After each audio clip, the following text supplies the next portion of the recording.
आम्ही इथे आलो. ठीक आहे महाराज, आमची दुसरी भूमिका 100% तिचं समाधान झालं. आमचा तिसरा असा प्रश्न आहे, तुम्ही जन्माला येणार, काला खाणार, आता वैकुंठात नाही म्हणून तुम्ही इथे येणार, ही भूमिका आम्हाला कळली. फक्त आता आम्हाला एक सांगा की हा काला जर एवढा दुर्लभ आहे तर हा काला तुम्ही एकलेच खाणार का कोणाला सहभागी करणार? महाराजांनी सांगितलं, आम्ही कड्या लावून जेवणारी माणसाने लक्षात ठेवा.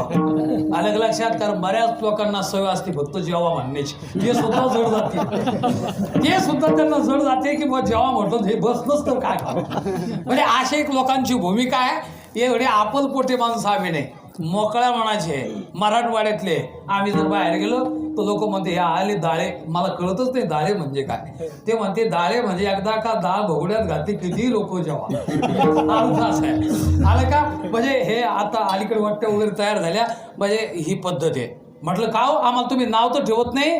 ते म्हणे महाराज नाव नाही ठेवत, तुमच्याच लोकांनी जीव घालावं ही त्यांची भूमिका आहे. का बरं? त्याचं कारण आहे, किती लोक जेव्हा आलं का, गाव आखं संपूर्ण आलं तरी सुद्धा मनमोकळेपणानं जीव घालण्याची भूमिका मला असं वाटतं आपल्या मराठवाड्या या प्रदेशामध्येच पाहायला आपल्याला सापडते. म्हणून आम्ही सामान्य नाही, आम्ही एकमेका देऊ मुखे. मुखे म्हणजे काय, तर असं मुस्काळत नाही, तो मुखे देऊ म्हणजे त्यांच्या मुखात घालू. आलं का लक्षात? सुखे घालू हुंबरी, कारण जो लोकांना खाऊ घालतो 100% सज्जन होतो, सुखी असतो. आणि म्हणून आम्ही सुखाने हुंबरी घालू. ठीक आहे महाराज, आम्हाला तिसराही प्रश्न आता कळला. आता आमचा चौथा आणि शेवटचा प्रश्न असा आहे की एवढा जर काला दुर्लभ आहे, तुम्ही जर एवढी व्यापकत्वाची भूमिका घेऊन 100% जनसामान्यांना हा काला देण्याची भूमिका तुम्ही ठेवलेली आहे. आता आमचा शेवटचा प्रश्न असा आहे की जर हा काला एवढा जर दुर्लभ आहे तर नेमकं काला करणार कुठं हे स्थळ सांगा आम्हाला.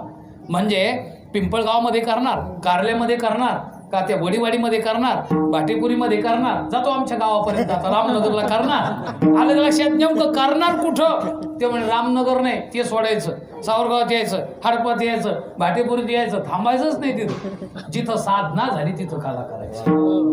आलं का? कुठेही काला होत नाही. जरी तुम्ही पैसे दिले, अचानक आज काला करा तरी काला होत नाही. काला जिथं साधना झाली तिथंच काला होतो.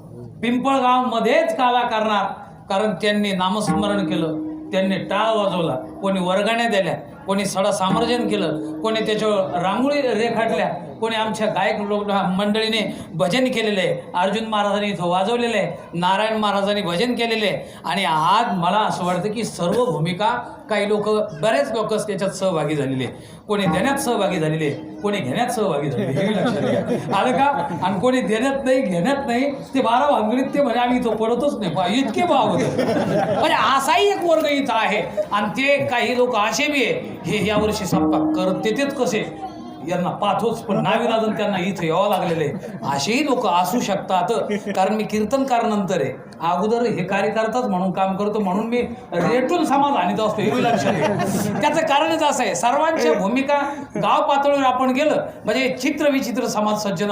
साधना करणाऱ्या माणसाची साधना कशी मोडावी फक्त एवढं जास्त शिकायचं लोकांकडून. आणि म्हणून मला असं वाटतं आमची भूमिका नाही, आम्ही काला करणार, योग्य स्थळात तो काला करणार. कुठे करणार? जे स्थळ नामस्मरण आणि उपासना करून मल आणि विक्षेप रहित झालं, मला असं वाटतं काला तिथं झालेश्वर राहत नाही. आणि म्हणून ते वाळवंट आहे, त्या वाळवंटामध्ये करू. कोणतं वाळवंट? मला असं वाटतं ते नीट पाहिजे, उत्तम पाहिजे आणि बरोबर पाहिजे. मल गेला पाहिजे, विक्षेप गेला पाहिजे आणि आवरण सज्जनाव गेलं पाहिजे. असं स्थळ, असं वाळवंट, असं ठिकाण जे असेल आम्ही तेथे काला करू. म्हटलं हे तिथं नाही, म्हटले नाही, कारण वैकुंठ येतो ऐशे नाही, कवळ काही काल्याचे विठाला.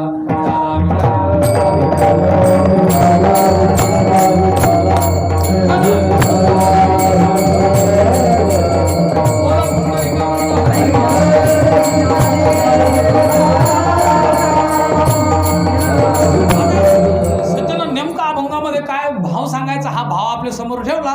याला शास्त्रीय भाषेमध्ये संक्षिप्त अर्थ म्हणतात. आता आपल्याला याचा विस्तार करायचा. गुरुकृपेने, अंतकृपेने, सज्जनो शास्त्रकृपेने, ईश्वर कृपेने तुम्हा सर्व भाविक भक्तांच्या अनमोल अशा खरं तर प्रतिसादाच्या माध्यमातून आपल्याला प्राप्त झालेला वेळ त्याच्या आत आपण हरीचं चिंतन करण्याचा एक अल्पसा प्रयत्न करणार आहोत. परंतु सेवेला प्रारंभ करण्यापूर्वी अल्पसा पर्याय खरं तर माझ्या दृष्टिकोनातून देणं अत्यंत गरजेचं आणि महत्त्वाचं असं मी समजतो. आज या ठिकाणी आपण किम निमित्त उपस्थित आहोत. जवळजवळ हे सर्वांना ज्ञात आहे. भगवान पंढरीश परमात्म्याच्या आशीर्वादाने संत मंतांच्या कृपाप्रसादाने समस्त ग्रामस्थ भाविक भक्त सज्जन आमचे पिंपळगावकर मंडळी आणि त्यातली त्यात गुंजकर महाराज मला असं वाटतं की तरुण वर्गांच्या अनमोल अति उत्साहाने 100% त्यांना हा प्रतिसाद आपल्याला द्यावा लागेल. कारण असं आहे की जुन्याला काही सोडू वाटणं आणि नवी काही मदत पडणं असं खेळ बरं का. म्हणजे गावात मला बी म्हणते हे गाव फिरत बसतो पण आता आपल्याला टाळ वाजवा लागतो म्हणजे काही ना काहीतरी पुष्पट आणणार आलं लक्षात. पण इथले जुने लोकही चांगले त्यांनी मनाचा मोकळेपणा सज्जनाव केलेला आहे आणि मनाचा मोकळेपणा करून त्यांनी तरुणांच्या हातामध्ये हा सप्ताह देऊन टाकलेला आहे. आणि म्हणून अत्यंत उत्साहपूर्वक सज्जनाव एवढा मोठा आपल्याला संकट आहे आज परिस्थिती मला असं वाटतं की कोविडची आलं लक्षात. फार मोठी परिस्थिती कोरोना नावाच्या रोगाने आपल्याला महामारीने सज्जनाव नुसती भारतावर नाही महाराष्ट्रावर नाही अख्ख्या विश्वावर त्याने आपली गवसणी घातली आणि माझं सुद्धा काय सामर्थ्य हे त्यांनी सिद्ध करून दिलेले आहे. बऱ्याच नास्तिकाला मी काल रात्री कीर्तनामध्ये सांगितलं अरे लोक देव धर्म मानत नाही पण प्रामुख्याने मला असं सांगायचं सज्जनाव देव मानत नाही. अरे त्या देवाच्या आश्रित असणारी माया त्या मायेच्या एका सज्जनावर फक्त तिने आपण असं वर केलं आणि वर केल्याच नंतर सांगितलं एका विषाणूला की जा बरं असं जाऊन ये बरं हे जर लोक काही आपल्याकडे पाहिजे ना आणि म्हणून एक विषाणू सोडा त्याचं नाव आता हो कोरोना कोणालाच आटपणा संशोधक थकले विश्वाला गवसणी घातली चालता चालता लोक पडले आणि डायरेक्ट गतप्राण झाले. शेवटी आपल्या देशाच्याच नव्हे तर संपूर्ण देशाच्या राष्ट्राध्यक्षांना हाकारून सांगावं लागलं हे की उर्ध्वर बावर विरोमेश न कष्टी सोडणं होती. मी हात वरून काय सांगतो तुम्हाला की तुम्ही मुंगशे घाला पण लोक घालाल का बरं त्याचं कारण आहे. अरे हे किती पापाचं सज्जन मूर्तिमंत स्वरूप आहे. पूर्वीच्या काळात आमचे काही शेतकरी मंडळी जर माल खाऊ नये तर त्यावेळेस आपली सुरक्षा म्हणून मालाची त्याच्यासाठी बैलाला हो थोडं बोलू द्या त्याच्यासाठी बैलाला ते काय घालायचे मुंगशे घालायचे. आता मला असं वाटतं हे मुंगशे कोणाला घालायची पळाली आता याच्यापेक्षा काय पाप पाहिजे आलं लक्षात. म्हणजे हे झालेलं आहे आणि म्हणून फक्त याच्यात जर तारू शकतो मी अत्यंत निश्चयपूर्वक सांगू शकतो फक्त जगामध्ये सज्जन झाली पापा तापा तुळी दैन्य गेले उठी आहे की नाही. रोग जायचा असेल ताप जायचा असेल सज्जन पाप जायचा असेल अरे पापच नाही तर महापाप जायचं असेल तर आमच्या देवाने आमच्या संतांनी सांगितलं नाम घेता राहू नका. मग नाम हेच प्रमुख साधन आहे आणि एवढ्या नामाच्या साधनाच्या सज्जनाव तपश्चर्याच्या जोरावर निश्चित रूपाने जे परिणाम इतर राष्ट्रांना भोगावं लागले ते परिणाम आपल्या भारताला भोगायचं काम आलं नाही. त्याचं कारण आहे अचिंत्य असलेली ही देवाची सज्जनाव जी शक्ती आहे त्या शक्तीचा परिणाम आहे वारकरी संप्रदायाची साधन प्रणाली. मला असं वाटतं त्याची जर आपण जोपासना केली तर त्याला सहसा कोरोना होणार नाही.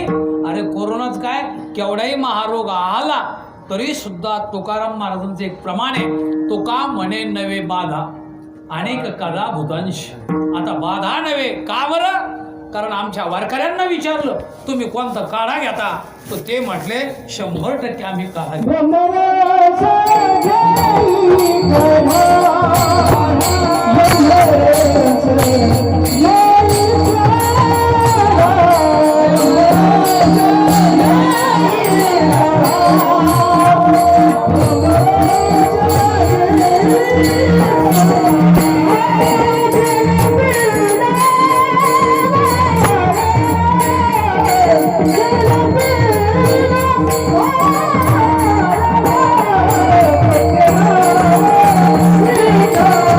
Thank you.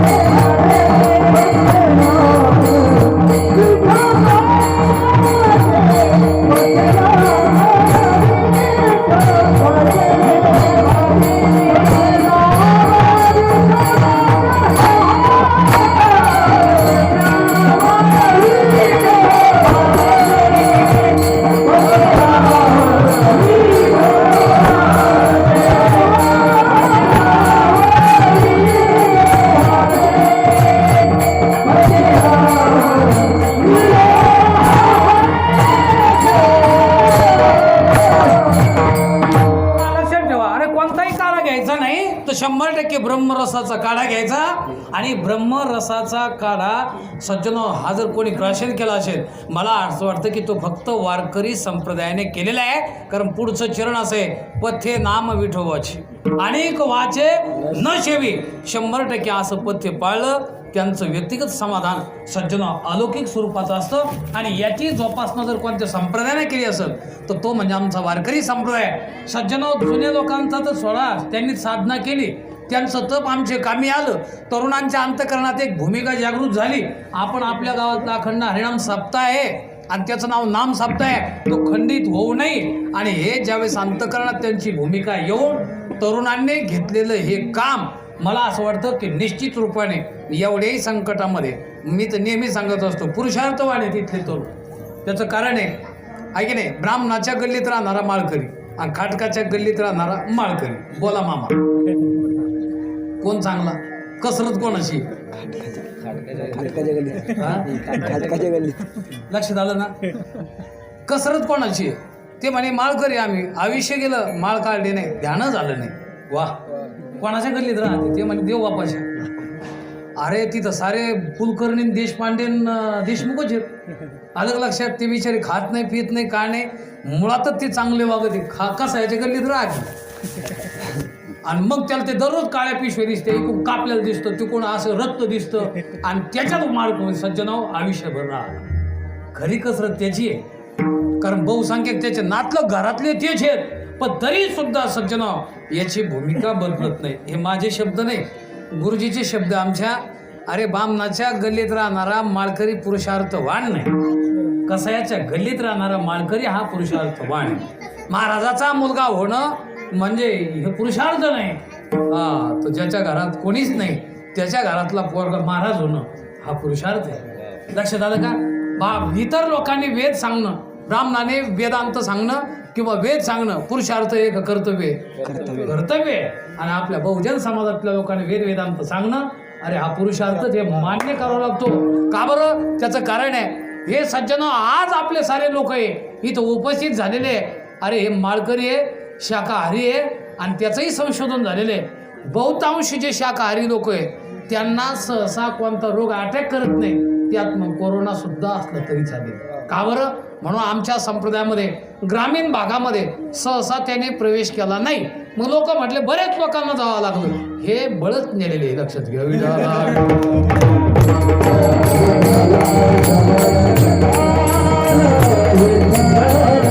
आज या पिंपळगावामध्ये आमचे आदरणीय, मी मागे मला असं वाटतं का पाटील गुरुजी त्यांच्या आपल्या पत्नीच्या एका कार्यक्रमाला आलो होतो. मागे 2-3 त्याच्या अगोदर कार्यक्रम झाले. सर्व लोकांना असं वाटलं असेल की चला पुन्हा कोल्हे भूक एकदा झाली पाहिजे, असं त्यांची इच्छा झाली असेल. माझं आडनाव कोल्हे, त्याच्यामुळं असं वाटलं की सर्व लोकांच्या मनोगताला अनुसरून सज्जना माझ्याकडे ही सेवा कालेची म्हणजे सांगतेची आलेली आहे. त्या अनुषंगाने या ठिकाणी उपस्थित सर्व आमचे गुणीजन महाराज मंडळी, आदरणीय माझ्याबरोबर आलेले संगीत विशारद खरं तर कृष्ण महाराज पोयकर उपस्थित आहेत. त्याचबरोबर आमचे हरिभक्तपरायण संगीत अलंकार हरिभक्तपरायण आमचे जावई आहे. खरं तर त्यांना चाल पुकारले आमच्या मैन महाराजांनी सुरुवातीला की ते म्हणा पोयकर महाराज पुढं म्हणतील आणि तुळशीराम महाराज मागं म्हणतील. पण पोयकर महाराजला माहीत होतं की ते बाबा नको जावायचा अपमान नाही केला. आला लक्षात. मैन महाराजचं काही खोटं नव्हतं. त्यांना असं तो एकूण पेज पडत असतो सांगणाऱ्याला की कोले महाराज बरोबर आलेले. आता महाराज बरोबर आलेले देवा का इकडं तुळशीराम महाराजला देवा. ती अडचणीत पडली, तुमची अडचण मी समजून घेतली, पण त्यांनी त्यांची अडचण समजून घेतली.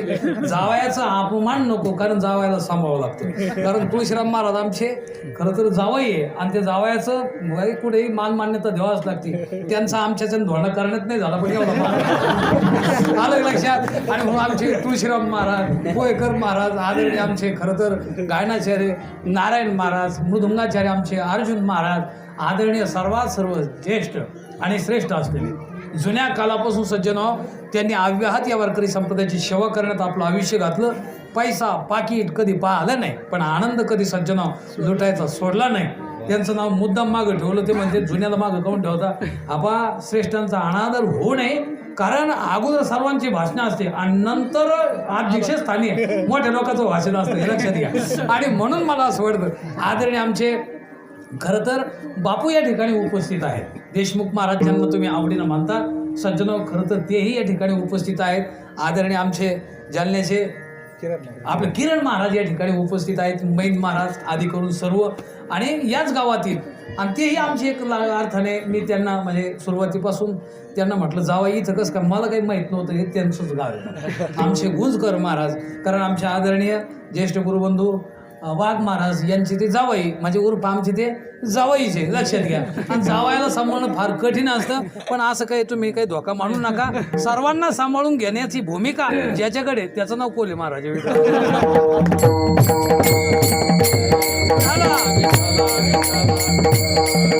बोला पुंडलिका वरदा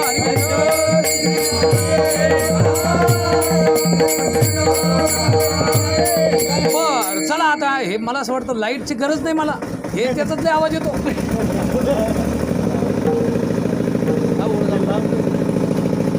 झाला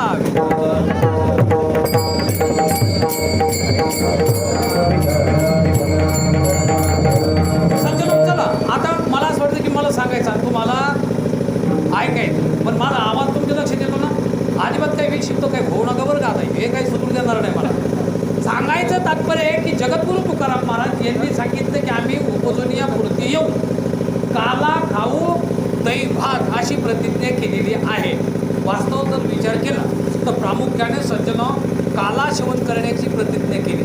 मग काला म्हणजे काय, तर खरं तर सज्जन आमचे गुरुजी सांगायचे वारकरी संप्रदायाची सुरुवात सज्जनो काल्यामध्ये, वारकरी संप्रदायाचा विस्तार काल्यामध्ये, आणि वारकरी संप्रदायाचा शेवट सुद्धा कशामध्ये, काल्यामध्ये आहे.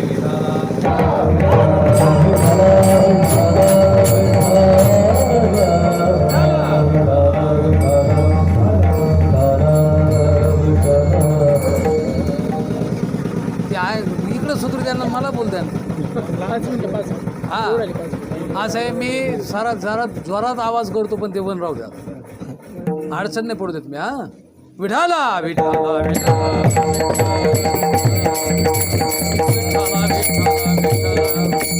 आता पुन्हा हे बी लक्षात ठेवा, आता त्याला सुरूच करू नका. जशी तुमचं नशीब आणि माझं सुद्धा नशीब, लाईट जर आली तर आलं का. पण एवढी आमच्या माता भगिनी मागं बसलेले सर्व विचारे समोर बसलेले, त्यांनी समोर यायचं, ज्यांना ऐकू येत नसतील त्यांनी, आणि ज्यांना ऐकू येतं बरं का त्यांनी अजिबात विक्षेप करायचा नाही.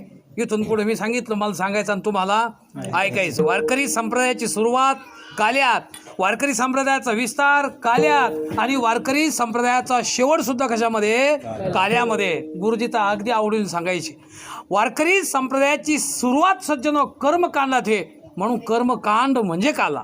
वारकरी संप्रदायाचा विस्तार हा भक्तीमध्ये आहे, म्हणून भक्ती म्हणजे काला, आणि वारकरी संप्रदायाचा शेवट हा ब्रह्मज्ञानामध्ये, म्हणून ब्रह्मज्ञान म्हणजे काय, काला. आता ऐका, खरं तर सज्जनो आज आम्हाला वारकरी संप्रदायाने सुरुवातीला सांगितलं की असे कपडे घेऊन तुम्हाला शिकता येते का, नाही. कुठं वारकरी संप्रदायामध्ये अगोदर असं आहे की जायचं, आपले सुरुवातीचे पूर्वाश्रमीचे कपडे काढायचे आहे की नाही, केस वगैरे काढायचे, मुंडन करायचं, नाकापासून शिखापर्यंत अगदी वारकऱ्याचा गण लावायचा, कानाला गण टाकायचा, आणि मग तेव्हा वारकरी संप्रदायाचा काय करायचा.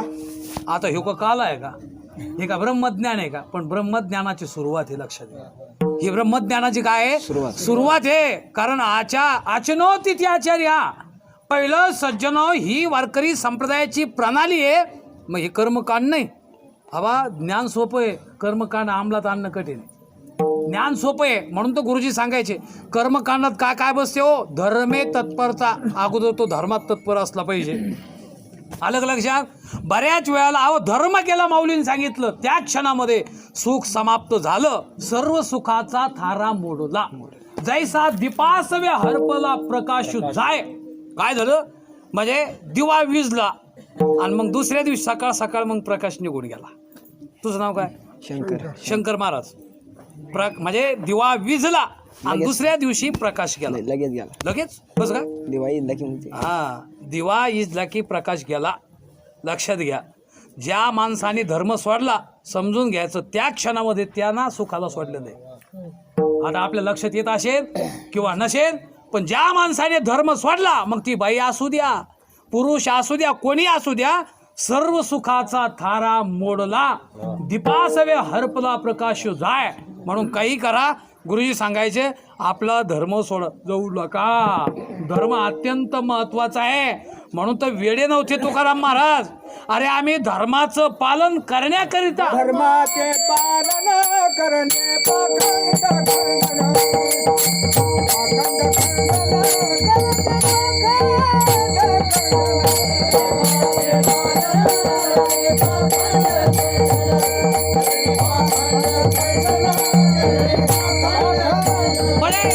आपण आपला धर्म नाही सोडला पाहिजे. बाईने कुंकू लावायचं सोडू नये आणि माणसाने सुद्धा चांगलं वागायचं सोडू नये, हे की नाही. कुंकू तिचा सुवासनेचा कुंकू लावणं हा काय आहे, धर्म आहे.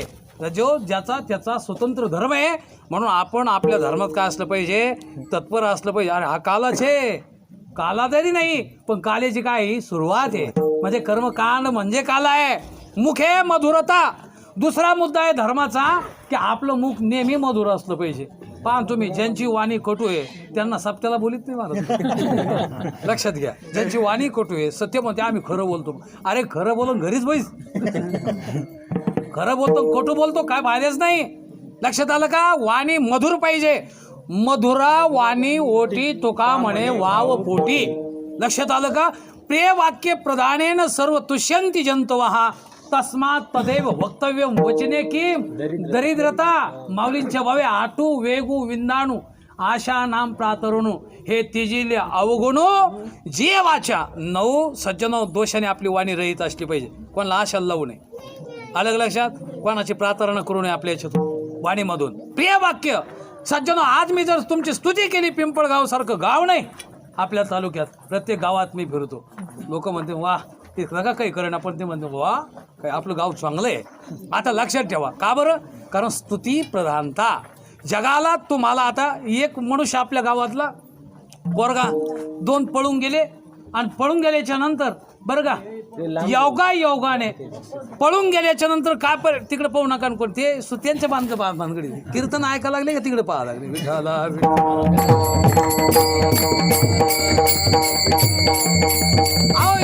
योगाने सज्जन परिणाम काय झाला माहिती आहे. आता हे 2 मुलं ज्यावेळेस ते गावातून 1.5-2 वर्ष असे बाजूला आले. आता एका बाईचा सज्जन पती बारला आणि ते मेल्याच्या नंतर यांनी काय केलं की त्या मुलाने पाहिलं. ते म्हणे का रे गा मावशी, अरे कधी रणकी झाली रे तू. आता पहा कधी रणकी झाली.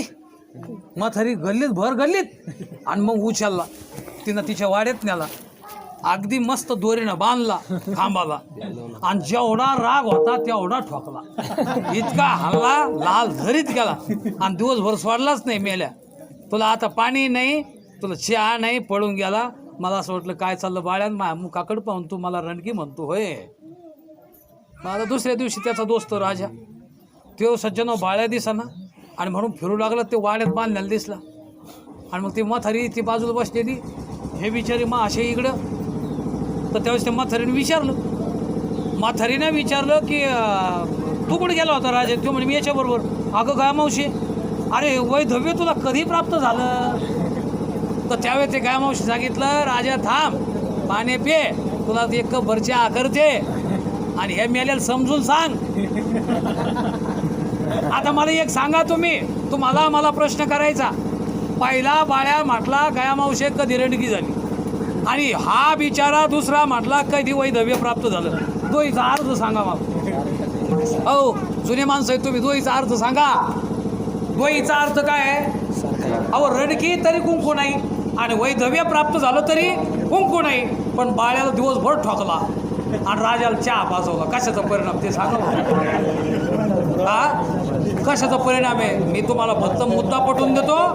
हा सज्जनो शब्दाचा अर्थ एकच आहे. लक्षात आलं का. दोहीचा अर्थ एकच आहे. पण पहिली वाणी ही कठोर वाणी आहे आणि दुसरी वाणी ही गोड वाणी आहे. आता तर कळलं ना तुम्हाला की बुवा आपण काय बोललं पाहिजे. नाही जरा गोडीनं बोला. मुखे मधुरता म्हणजे मुखामध्ये काय ठेवा, मधुरता ठेवा. अलग लक्षात. म्हणजे धर्मे तत्परता असलं पाहिजे, मुखे मधुरता असलं पाहिजे आणि दाने समुत्सहिता म्हणजे दानामध्ये आपण उदार असलं पाहिजे. तुकाराम महाराजाला विचारलं, अहो आमचे संत यांच्यासारखा जगामध्ये उदार कोण नाही पहा. संत उदार उदार संत उदार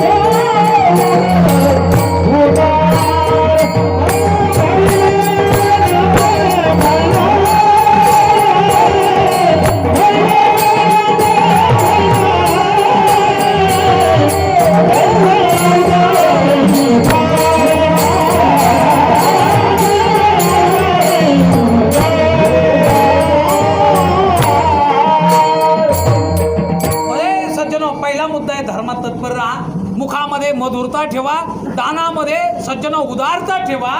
आणि मला असं वाटतं की मुखे मधुरता दाने समुद्रा मित्र आवंचकता मित्रपणा करा जगावर.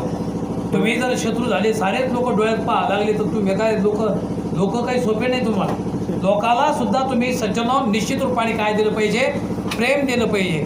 अहो तुकाराम महाराजांचं माणसावर प्रेम होतं, तो भाकडं सोडा. पण तुकाराम महाराजच्या प्रेमाच्या प्रीतीचा पाझर सज्जन त्याचा विस्तार. तुकाराम महाराज विचारलं की महाराज तुम्हाला माणसंच आवडतात की त्याच्या उपर तुमची वृत्ती गेली, तर त्यावेळेस त्यांनी सांगितलं, सहजच त्यांनी उत्तर दिलं आहे की नाही, आमचे सोयरे नुसते माणसं नाही.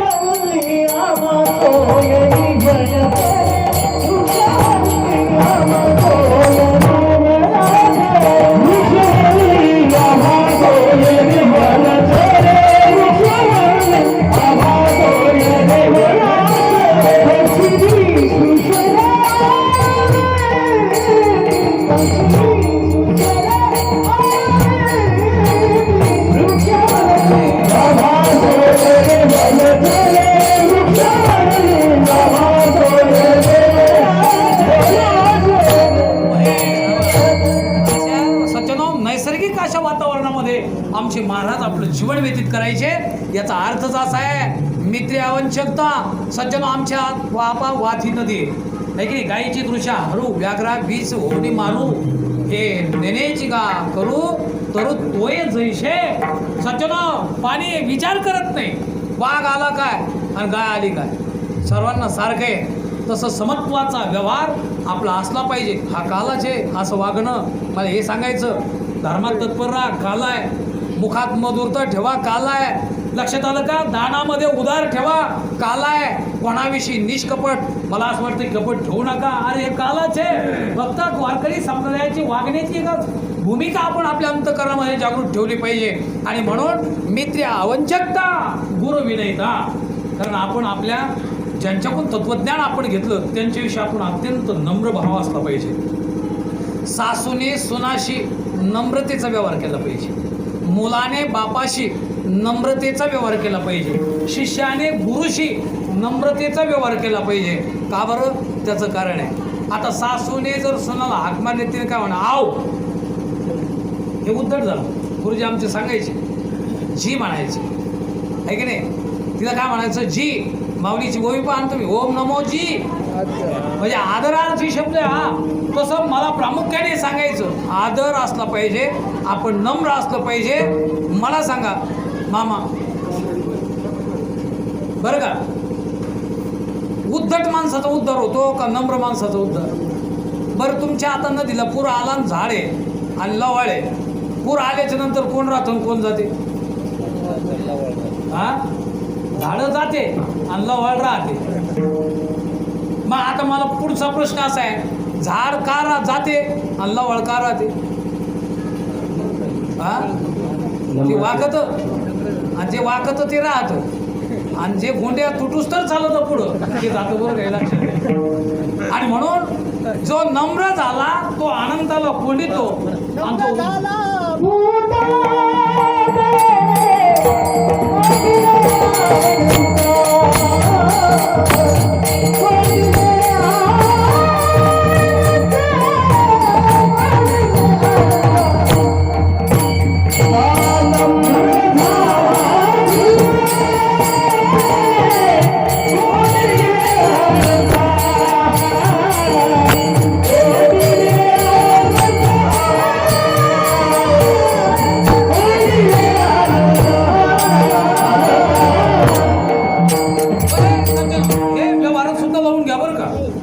आहेत ना ते माणसं सज्जनो संपूर्ण काही आपल्या जीवनामध्ये कमवून घेत असतात. आणि म्हणून सज्जनो गुरु विनयता चित्त अति गंभीरता 6वा मुद्दा आहे. आचार्य शुचिता, आचार चांगला असला पाहिजे. गुणे रसिकता, दुसऱ्याच्या गुणाचं आपण कौतुक केलं पाहिजे. आता आमचे अर्जुन महाराज सुंदर वाजवतात आले का, आणि त्याला पुन्हा कीर्तन म्हण नीट वाच. मला समजा त्याला बी मान वाढू द्या असं. अर्जुन महाराज वाजवतात ना, आता अर्जुन महाराज वाज हे आमचे किरण महाराज असतील, आमचे जावई बापू असतील, पुन्हा आमचे कोयकर महाराज असतील, बाबासाहेब महाराज. आता त्यांना जाऊन विचार बरं घरच्या शेजारच्या लोकांना, बरं वाटतं म्हण तुम्हाला शेजाऱ्याला नाही ना, ते म्हणत नाही आपण ते मुलगा तयार केला पाहिजे, पण याचं तयार झालं एकच काय झालं याच्यावर संशोधन जास्त. त्यांचं संशोधन आपल्या मुलावर नाही. ते आता दारू प्यायला लागले, पळा लागले, मस्त नंगानात चालली त्यांचा, त्याच्यावर संशोधन नाही लोकांचं. म्हणजे माझा मुलगा काय करतो याचं संशोधन नाही, पण याचा मुलगा चांगला कसा वागतो याच्यावर जास्त विचार. मला केवळ 5च पोते सोयाबीन झाली, लोकांना याचं दुःखच नाही. पण माझ्या शेजारीला काहीच नाही केलं, 10 कसं काय झाली याच्यावर जास्त विचार. हे लोक दुःखी आपल्या दुःखात नाही, हे बी लक्षात घ्या. लोक जे दुःखी आहे वर्तमानामध्ये आपल्या दुःखात नाही, आमचे आजूबाजूचे लोक कसं काय सुखी याला जास्त दुःखी आहे, हे लक्षात घ्या. पुढीलाचे वजन आपल्या माथा घ्यायचे. म्हणजे हे म्हणजे चालता चालता हे ठोकळायचे आता चिंतन हे सज्जन हे आपलं स्वीकारलं पाहिजे. सांगायचं तात्पर्य हे की प्रामुख्याने सज्जन गुणे रसिकता. लोक म्हणजे आपला तो हे आमचे सर्व गुणीजन. आता हे परिसरातलं आपलं वैभव नाही, टाळकरी असो नसो, गावातला भाजण्या यो न यो, लक्षात आलं का. हे का पैशाचे लालचे का, घरात ते संपन्न माणसं आहे, मुलगी द्यायला का आम्ही येडे होतो तुळशी कापून, आलं का लक्षात. म्हणजे तो संपन्न माणूस आहे का, त्याचं कारण आहे म्हणजे सारेच लोक संपन्न असते. तुमच्या भाकरी वाचून तुमच्या पाकिट वाचून राहिलेलं नाही त्यांचं, तुम्ही सन्मान करता हे ते स्वीकारते, आलं लक्षात. पण सांगायचं तात्पर्य हे आहे प्रामुख्याने जर विचार केला, पण दुसऱ्याच्या गुणाचं भरभरून कौतुक करा महाराज, ही भूमिका ठेवा, आपली लेकरं चांगली होती. हे अलग लक्षात.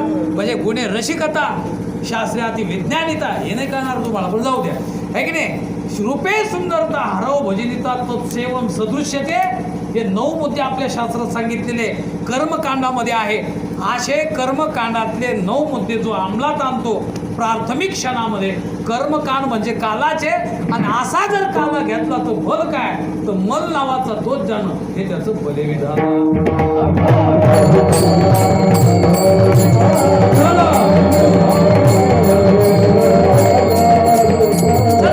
सज्जनो कर्मकांड म्हणजे काला.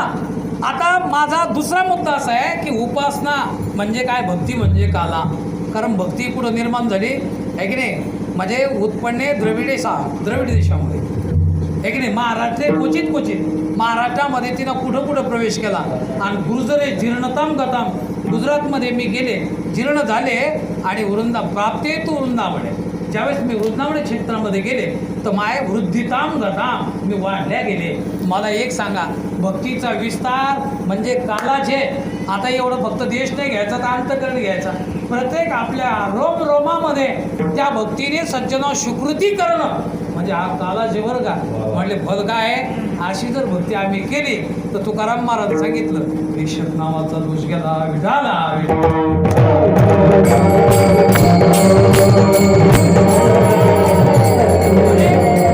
मला सांगायचं कर्मकांड म्हणजे काला, उपासना कांड म्हणजे काला, आणि शेवटचा जो आहे जीव ब्रह्मैक्य ज्ञान, हे 2 दोष घालवले की सज्जनो त्याला श्रीगुरूची कृपा झाल्याशिवाय राहत नाही. आणि त्याच्या बाबत निश्चित रूपाने आवरण नावाचा दोष केल्याशिवाय राहत नाही. आणि आवरण नावाचा दोष जाणं म्हणजे जीव ब्रह्मैक्य ज्ञान प्राप्त होणं. मग असं जीव ब्रह्मैक्य ज्ञान रूपी काला, कर्मकांड रूपी काला, उपासना कांड रूपी काला आणि जीव ब्रह्मैक्य ज्ञानरूपी जो काला आहे, हा 3ही प्रकारचा काला श्रवण करण्याकरिता आम्ही काय करू, महाराज सांगतात अभंगाचं पहिलं.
संतराम जगद्गुरू तुकाराम महाराज अभंगाच्या प्रथम चरणामध्ये उपजोनी या, थोडं आता पदाचं चिंतन आपण करू.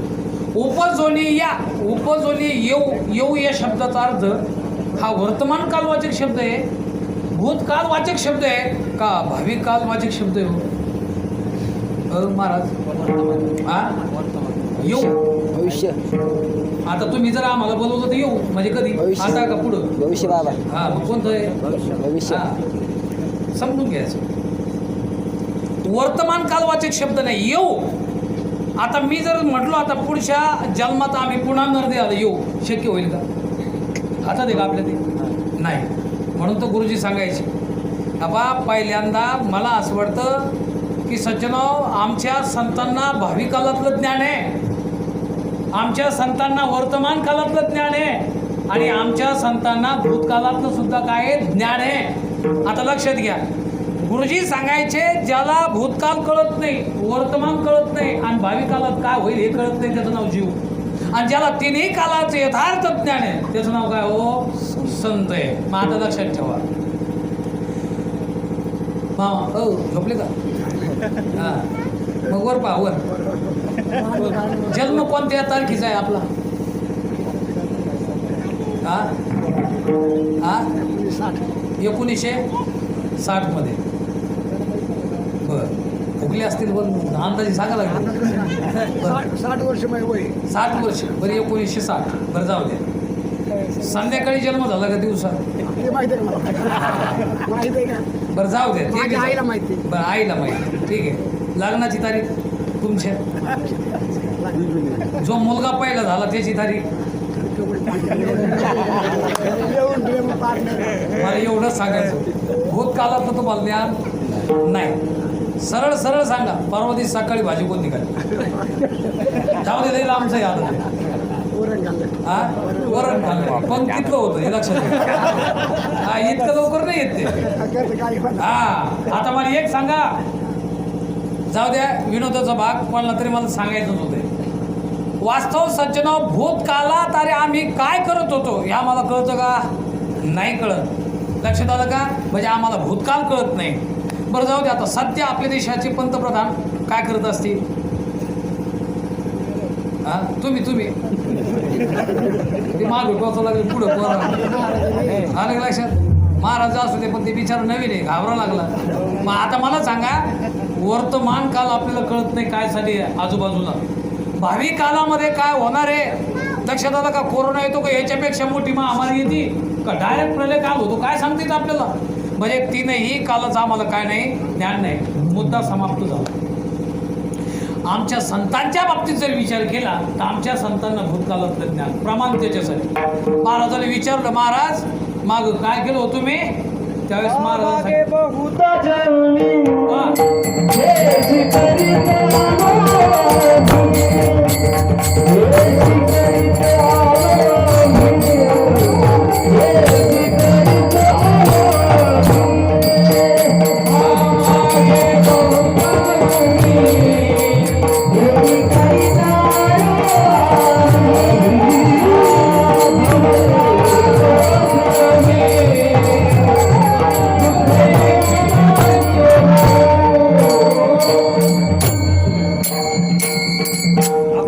लॉकडाऊनचा परिणाम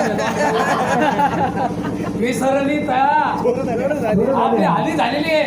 आता हे पहिलं दुसरं माझं रात्री पाठवलेलं झालं आपलं रामप्रसाद बोराडे साहेब यांच्याकडे झालं. रात्री मोठा सप्ताह होता आळंदीकडेच होते सारे आपले महाराज मंडळी. आता हे दुसरं आहे माणेगावला एक झालं तिथे दासोबंधू स्वामी होते मला असं वाटतं त्या दिवशी. म्हणजे 3 कीर्तन झाले आम्हाला मोकळं केल्यापासून. आलं लक्षात? एक फार अवघड आहे महाराज. वर्षाचं पुन्हा ध्यानात आलं नाही म्हणजे हे इतकं सोपं काम नाही. तुम्हाला जेवलेलं सांगता येईल आलं लक्षात? परवा दिवशी काय खाल्लं हे सांगता येईल ना. ते 12 वर्ष शिकलेलं वर्षभर काहीच नव्हतं राहिलं घराकडे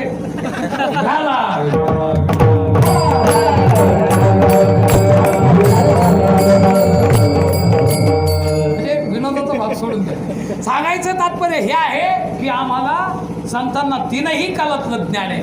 मागे बहुता जन्मी हे जे करीत आलो आम्ही आहे की नाही? म्हणजे अनंत जन्म आम्ही हे करत आलो. भूतकालातलं ज्ञान, वर्तमान काळात त्यांनी सांगितलं, अरे दिनरजनी हाची धंदा गोविंदाचे पवाडे. वर्तमान काळातलं ज्ञान आणि भावी काळातलं ज्ञान घेईन मी जन्म यासाठी देवा तुझी चरण सेवा साधावया. याचं नाव आहे भावी काळातलं ज्ञान. आलं लक्षात आता? म्हणजे ज्यांना 3 काळातलं ज्ञान त्यांचं नाव संत आहे. म्हणून तर ते सांगतात पुढं ती या शब्दाने आपल्याला त्याचं चिंतन केलं. आता येऊ या शब्दाने मला सांगा ते महाराजांनी म्हणावं. गुरुजी आमचे सांगायचे येण्यामध्ये. आता तुम्ही इथं आले मामा आणले का तुम्हाला यावंच लागलेलं आहे? हा यावं लागलं कशासाठी? इथं नाही हो, जन्माला म्हणतो मी. आलं का लक्षात? तुम्ही इथं जन्माला आले म्हणजे तुम्हाला कोणी आणलं की तुम्हाला म्हणजे स्वतःची इच्छेनं आले का यावंच लागलं? मला हे सांग बोला. हा यावंच लागलं आपल्या हातात एक. मग आपल्याला तुम्हाला काय कोण असतो? पण मला असं वाटत होतं भेटा उपरणं ठेवून आपण कसं फिरत असतो. धीरूभाई अंबानी अदानी वगैरे अशा घरात जन्माला यायला पाहिजे होतं. श्रीमंतान घे ह्या बीज आहे ते श्रीमंत आहे की नाही? श्रीमंत अशा घरामध्ये आपला जन्म व्हावा असं आपल्याला वाटतं नाही? भुलकर महाराज तुम्हाला क्लास घ्यावं वाटतं जन्मामध्ये? इच्छा नाही पण आता मिळाच नाही. कारण त्या क्षेत्रात आहे ना आपण. मला इच्छा नाही कीर्तनाची, पैसा पाहिजे भरपूर. हे सारे दृष्टांत लक्षात घ्या. नाही तुम्ही म्हणता नाही हेच जर आशा खोर आहे तर आपलं काय कसं कल्याण करणार? पण सांगतो मी तुम्हाला, फक्त विषय माझा पटवून द्यायचा. आम्हाला यायची इच्छा नाही महाराज पण यावं लागतं. म्हणून पहा वेदांताच्या भाषेत सांगतो, ज्यांनी अंतःकरण विशेषण मानलं त्यांना यावं लागतं. ज्यांनी अंतःकरण आपला माया उपाधी मानली त्याला आणावं लागतं. आणि ज्यांनी अंतःकरणी उपाधी मानली ते मात्र स्वतःच्या सोयीच्छेने येत असतात. आता हे जरी तुम्हाला नाही कळलं, आता पुढच्या शब्दात सांगतो. प्रामुख्याने सज्जन परीच्छा प्रारब्ध, सोयीच्छा प्रारब्ध आणि अनिच्छा प्रारब्ध. अनिच्छा प्रारब्धामध्ये आम्ही आता तुम्हाला एक उदाहरण सांगतो. जीवाच्या बाबतीमध्ये भावरा आहे, नदी आहे आणि नदीला भावरा आहे आणि त्या भावऱ्यात एखादा माणूस गुंतला. महाराज हिरा वाटतं का त्याला? हा फिरा वाटतं का? मग त्याला फिरायची इच्छा नाही पण फिरल्याशिवाय थोडं एवढं कळतं ना. आता फिरायची इच्छा नाही पण फिरल्याशिवाय गत्यंतर नाही. का बरं? त्याचं कारण आहे ना तसं आम्ही संसारूपी भावऱ्यात सापडलो होतो आणि त्याच्यामुळे आम्हाला आता इच्छा नाही. आलं का लक्षात? पण फिरल्याशिवाय गत्यंतर नाही. त्याचं कारण काय? पूर्व ते कर्मभोग आहे. कर्म झाले तेची भोगाले, केले कर्म झाले तेची भोगाले, केले कर्म झाले तेची भोगाले, केले कर्म झाले तेची भोगाले, तेची भोगाले.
बाबांचं हे प्रमाण आहे. सज्जनो, जे कर्म आम्ही केले त्या कर्माच्या फलाचा भोग आम्हाला भोगावाच लागतो. बरेच लोक डोळे झाकून पाप करतात, ते म्हणजे आम्हाला कोणीच नाही पाहत.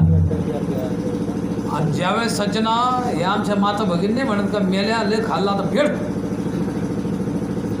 आलं का लक्षात? मी ते नेहमी सांगतो, सध्या आता मोदी सरकार ते रायसन का काय रेस काय ते आपण ते जो माल दिलेला आहे तर ते लोक त्या बायांचे जास्त शब्द ऐकले मी. आम्हाला 5 किलो आहे 3च किलो देतो माल फेड.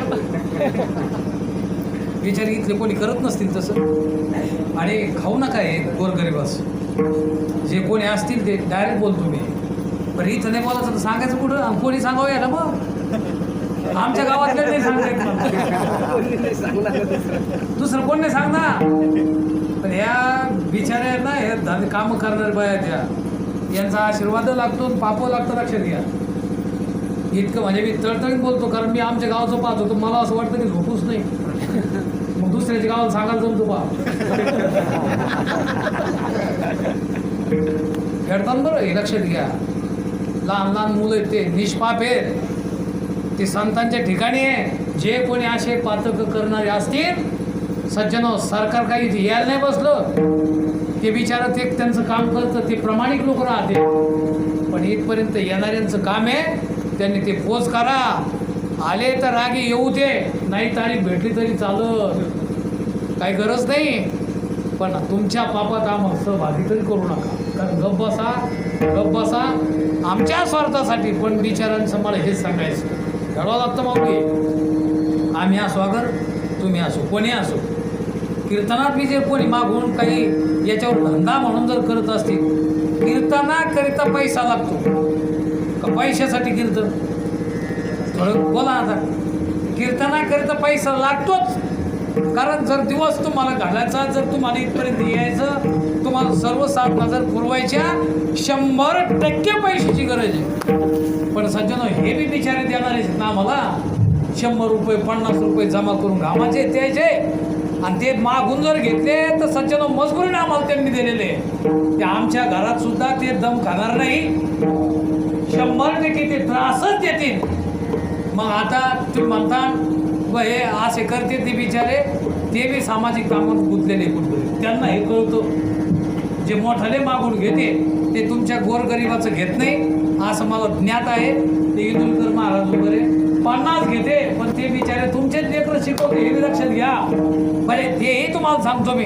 पण असं जर कोणी करत असतील, कोणी असू द्या सज्जनो, मग कर्म जे आपण केले ते 100% आपल्याला भोगावं लागतं. पण काही लोक उठले बाबा, ते म्हणते महाराज जरा आती झालं राव. ते म्हणे कसं काय? अहो ते म्हणे ज्याने कर्म केले त्यालाच त्याचा भोग भेटतो असं तुम्ही मानता, पण असं काही आम्हाला सापडत नाही. शंका भरू नको राहते. ते म्हणे काय बाबा नेमकं तुला म्हणायचं काय? ते म्हणे महाराज असं नाही, कर्म एक करतो, बापाने केलं लेकाने फेडलं असं बी आहे ना. बापाने केलं मग आता लेक फेडायला लागला असंही पाहिलं सापडतं. तर त्यावेळेस सज्जन म्हटलं काय बाबा उत्तर देतो? ते म्हणे पाहणार. ते म्हणे एक आंबा एके पुरुषाने खाल्ला पाहला. आता त्या आंबा त्याने पाहला, त्याला मस्त ते फळ दिसलं, तर तिथं जाता येतं का? हां, डोळ्यावरतीच जाता येतं का? मग कोणाला जावं लागणार? पायाला. म्हणजे गेलं कोण तिथं? पाय. मग आता पाय तिथपर्यंत गेले, पायाला घेता येतो का? नाही. पायाला कोणी? डोळ्याने. आणि तिथपर्यंत गेलं कोण? पाय.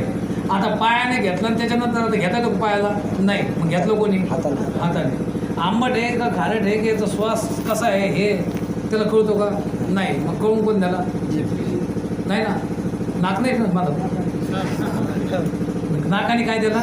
हा, सुगंध दिला, चांगला आहे. म्हणजे वास कोणी घेतला? नाकाने. आता मला सांगा, खाल्ला कोणी? हा, आणि भरलं कोण? खाल्ला तोंडाना, भरलं कोण? पोट. हे मालकाच्या लक्षात आलं की आंबा आपलं तोडलं, तो काठी घेऊनच आला. आणि त्याने इतकं बोध मारलं कोणला? पाठीला. म्हणजे भरलं कोण? पोट. भोग कोणी घेतला? पोटाना. आणि मार कोणी घालला? पाठीना. हे महाराज आमची शंका आहे. तुम्ही म्हणता व ज्याने कर्म केले त्या कर्माच्या फलाचा भोग त्यालाच भेटतो असं काय नाही. इथं भरलंय पोट आणि मार कोणी खाल्ला पाठीना उत्तर द्या आणि तिथंच उत्तर आहे तेवढं कुठं उत्तर आहे पहिलं पाहायचं पाप कोणी केलं ते सांग डोळ्यानं आणि आता रडाय कोण लागलं ते सांग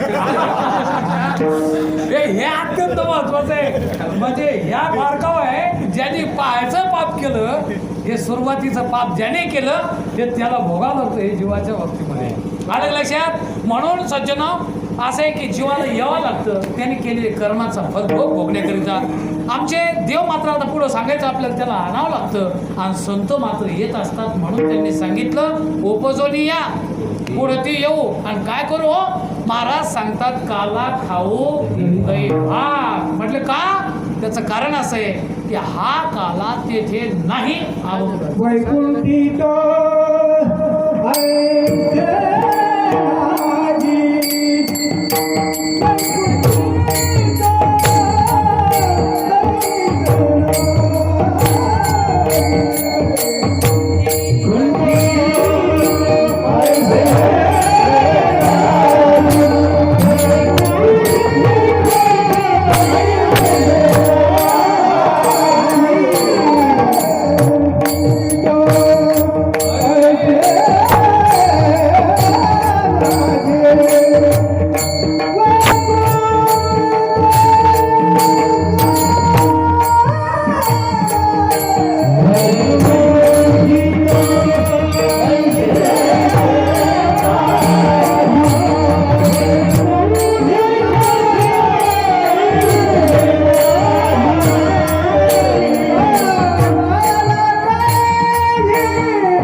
आहे की नाही जुनं ते सोनं आहे त्यांचं मार्गदर्शन आहे म्हणून येतं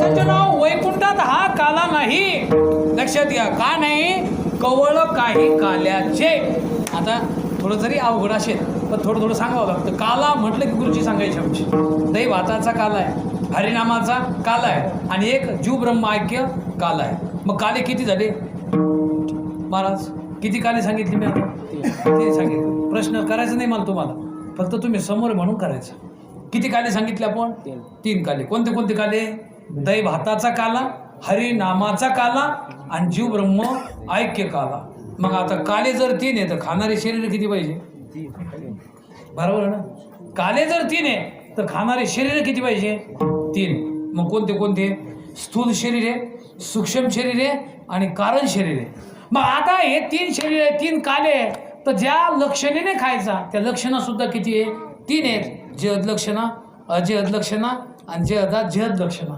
बऱ्याच लोकांना असं वाटतं याला कुठून आणला पण हे सांगत आलं लक्षात कारण यायला माहिती आता पण हे तुम्हाला फक्त त्याचा कोणगाडा करून देतो की विस्तार इतका आपल्याला तो करता येतो काला स्थूल शरीराने सज्जनो दही भाताचा काला खायचा सूक्ष्म शरीराने हरिनामाचा काला खायचा आणि कारण शरीराने मला असं वाटतं जीव ब्रह्म ऐक्य काला खायचा म्हणजे 3 काले 3 शरीराने खायचे, म्हणजे आता साम्यत्वात एकत्व सिद्धी ही. कारण काला काला म्हणजे बऱ्याच लोकांना तो भ्रम आहे की बहुतेक 2 गोष्टी एकत्र येणं, त्याचं नाव काय? हो, दही आणि मुरमुरे. आणि त्याच्यानंतर कोण आहे? शर्करा. त्याच्यानंतर कोण आहे की नाही? दही यावं, मुरमुरे यावं, शर्करा यावी. शर्करा आपली साखर पिवळी असते का लाल असते का ढवळी? आपल्या भागातली मुरमुरी कशी असते? पांढऱ्या. दही कसं असतं? पांढरं. मग हे सारं पांढरं पांढरं झालं. पांढऱ्याचं काय झालं मग? तुमच्या लक्षात आलं का? हा, हे ग्रामीण शब्द आहेत आपले. पांढरं झालं पाहिजे, तिकडं कर्ण काळं आणि पांढरं आलं का? तर पांढरे या शब्दाचा अर्थ आहे. इकडं काय अभ्यासतात आला काळं पांढरं कर थोडे आता हे पुढं आपलं बराच असा वेळ नाही, पण खेळया कबड्डी वगैरे जो खेळ खेळायचा, चला आता जर वेळ भेटला पुढं तर इथला विषय तिथं नको, पण विसंगती होईल म्हणून. प्रत्येक शब्दात अर्थ आहे. 2 सारख्या गोष्टी जर एकत्र आल्या त्याचं नाव काला केला पाहिजे. मिश्रण होतं आणि असं मिश्रण करायला शुभ होतं, है की नाही? देशमुखाची मुलगी किंवा मुलगा आहे आणि इतर समाजाची मुलगी आहे, आता सूत जुळल का? गुणात येईल का? प्रेम असू द्या, ते प्रेमाचं आपण त्याच्यात 12 भानगडीत जात नाही. आता करतील मला अटक हे ऐकून एवढं, कारण ते याचं संत बहुमत आहे ना त्या लोकांशी. कोणाची? हे ऐकणारे लोक चांगले आहेत सारे, हर समाजातले चांगले आहेत, पण आताचे नवीन पिढीतले जे लोक आहेत ना ते प्रेमच म्हणते. याला काय प्रेम? कोणत्या समाजातलं? मी या मताचा माणूस आहे. वास्तव जर विचार केला तर हा पा सतकुलीची दिलेली कुलवान मनुष्याने आपली मुलगी सतकुलामध्येच द्यावी असा नियम आहे. का बरं? त्याचं कारण आहे ना, हे नियम सज्जन आपण कुलवान आहे, आपापल्या कुलाचा आपल्याला स्वाभिमान असला पाहिजे, हे शिकून आमच्या वारकरी संप्रदायाने आपल्याला दिलेले. चला, मला एवढं सांगायचं तात्पर्य काय होतं माझं, की काला या शब्दाचा अर्थ आहे की सज्जन. काला काला म्हणजे काय? तर काला म्हणजे सुख. आणि वाचार्थात कळत नाही ना मला ते, त्याच्यासाठी लक्षणं करावं लागते. त्याच्यासाठी काय करावं लागते?